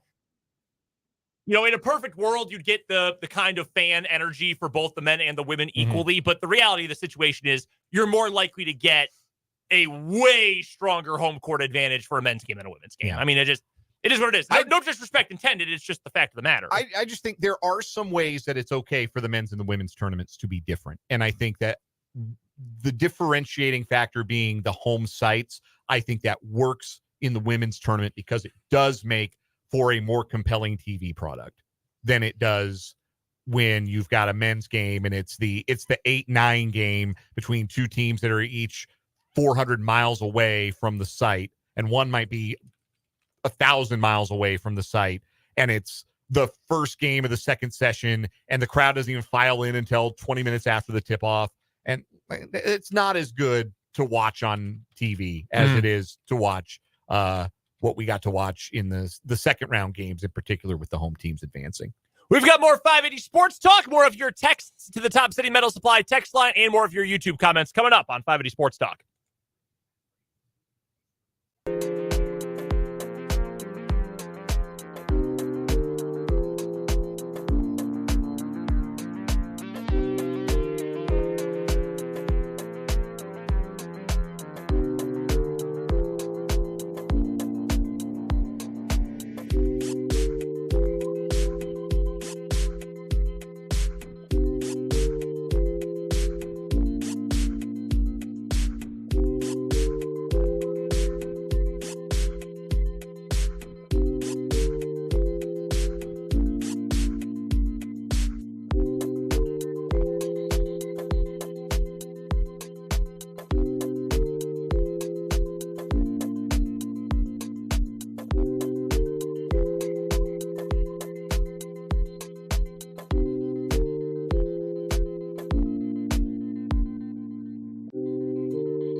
One other note from college basketball. Spencer mentioned this to Michael Swain when we talked to him for Jayhawk Weekly last hour. The wildness of the portal. Zeke Mayo, Lawrence High product, Lawrence native, notably good buddies with Devin Neal. He is entering the portal 2 times, made it to the NCAA tournament with South Dakota State. This year's Summit League Player of the Year. He is a baller. He is a hooper, whatever you want. He's a bucket, whatever you want to call him. He is that dude, and he's always been that dude from high school to South Dakota State. He should have played at a higher level program, honestly. Yeah, there were some schools missed the boat on him. Yeah, which recruiting-wise always happens. And, you know, when you're in our position, and we don't see the Lawrence schools all that often. But I see him in the TIT every year. Yeah. The Lawrence High kid, that was where I got to see him play in high school, was the TIT. And it was very clear he was operating at a different level than a lot of his competition. I think, really? Like the Summit? That's it? And he did great for that program. But he's in the transfer portal. He's going to test out the NBA, too. I assume he's going to come back for his final year of eligibility to college. KU sounds like is in the mix. I've also heard that Creighton is in the mix. If he wants to go be the guy somewhere, it's probably more likely that happens at Creighton because they're going to have a lot of dudes leaving. And the way they play is just a little bit more open offensively and probably a little bit better of a showcase given who's on the KU roster right now. And things don't usually work out like the fairy tales you want them to be. But, man, how cool would that be if he came back to Lawrence and played for KU? I tell you, Bill Self is not the only coach in the state of Kansas to show his line. Oh, God, no. If being close to home is in fact a contributing factor, both Paul Mills and Jerome Tang should have already acquired that young man's cell phone number. And I would assume that they have. I would hope so. They would be a little bit negligent if they did not. Because he's the kind of player, like I look at him being the kind of player that K-State could really use because he is like more of a creating guard than Tyler Perry was. Yeah. And maybe a better fit for what K-State tried to get from Perry this year. If that's what they're looking for from that spot moving forward. And frankly, even if it was equal levels of creativity, you're going from one of the smallest players in the Big 12 to a legit 6'4". Yeah, that's true. That alone would be a boon. Helps you defensively. Everybody should be recruiting this kid. Zeke Mayo can play. Don't say, well, the Summit League. No, man, he can go. He's always been able to go. There's always guys like that. We had guys like that in town. Elijah Brooks. Well, I know you saw a little bit of his career when he was younger. I got to see a large part of his high school basketball career at Topeka West. He ends up at North Dakota. He's been playing well there. He's been starting games off and on at North Dakota.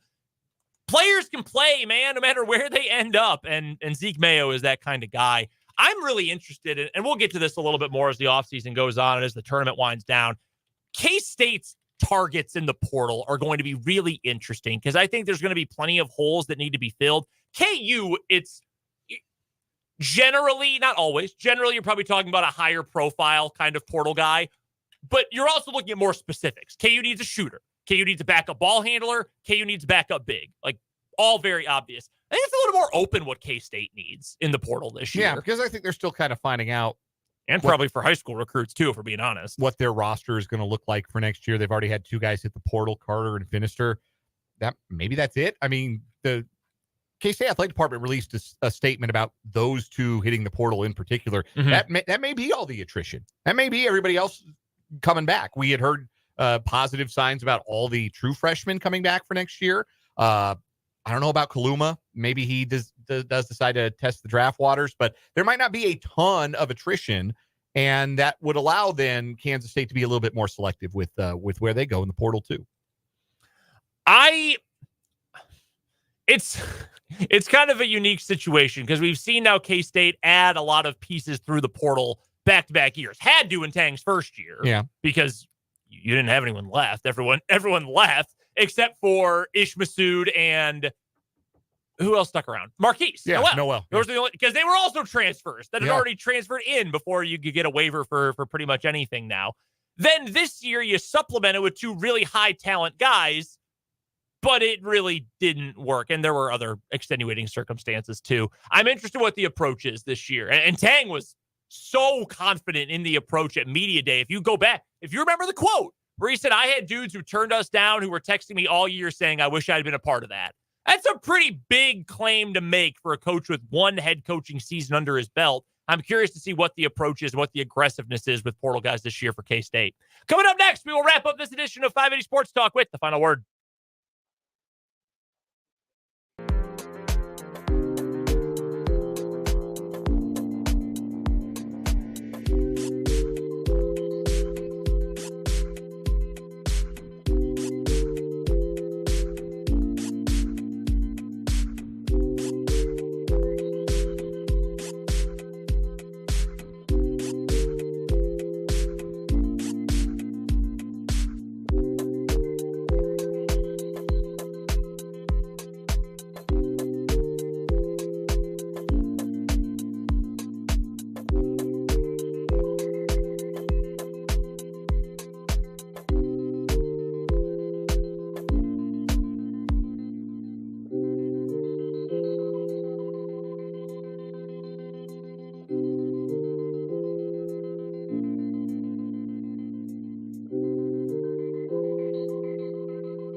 Wrapping up 580 Sports Talk. We're back tomorrow with a full show from 2 until 6. We'll talk to Tim Fitzgerald for the Wildcat wrap-up. We'll have the Lewis Toyota High School whip-around with Rick Peterson a day earlier than normal as well. Our MLB season preview and more coming up tomorrow from 2 to 6 here on 580 Sports Talk. But first, let's get to the final word. Let's go with Dan.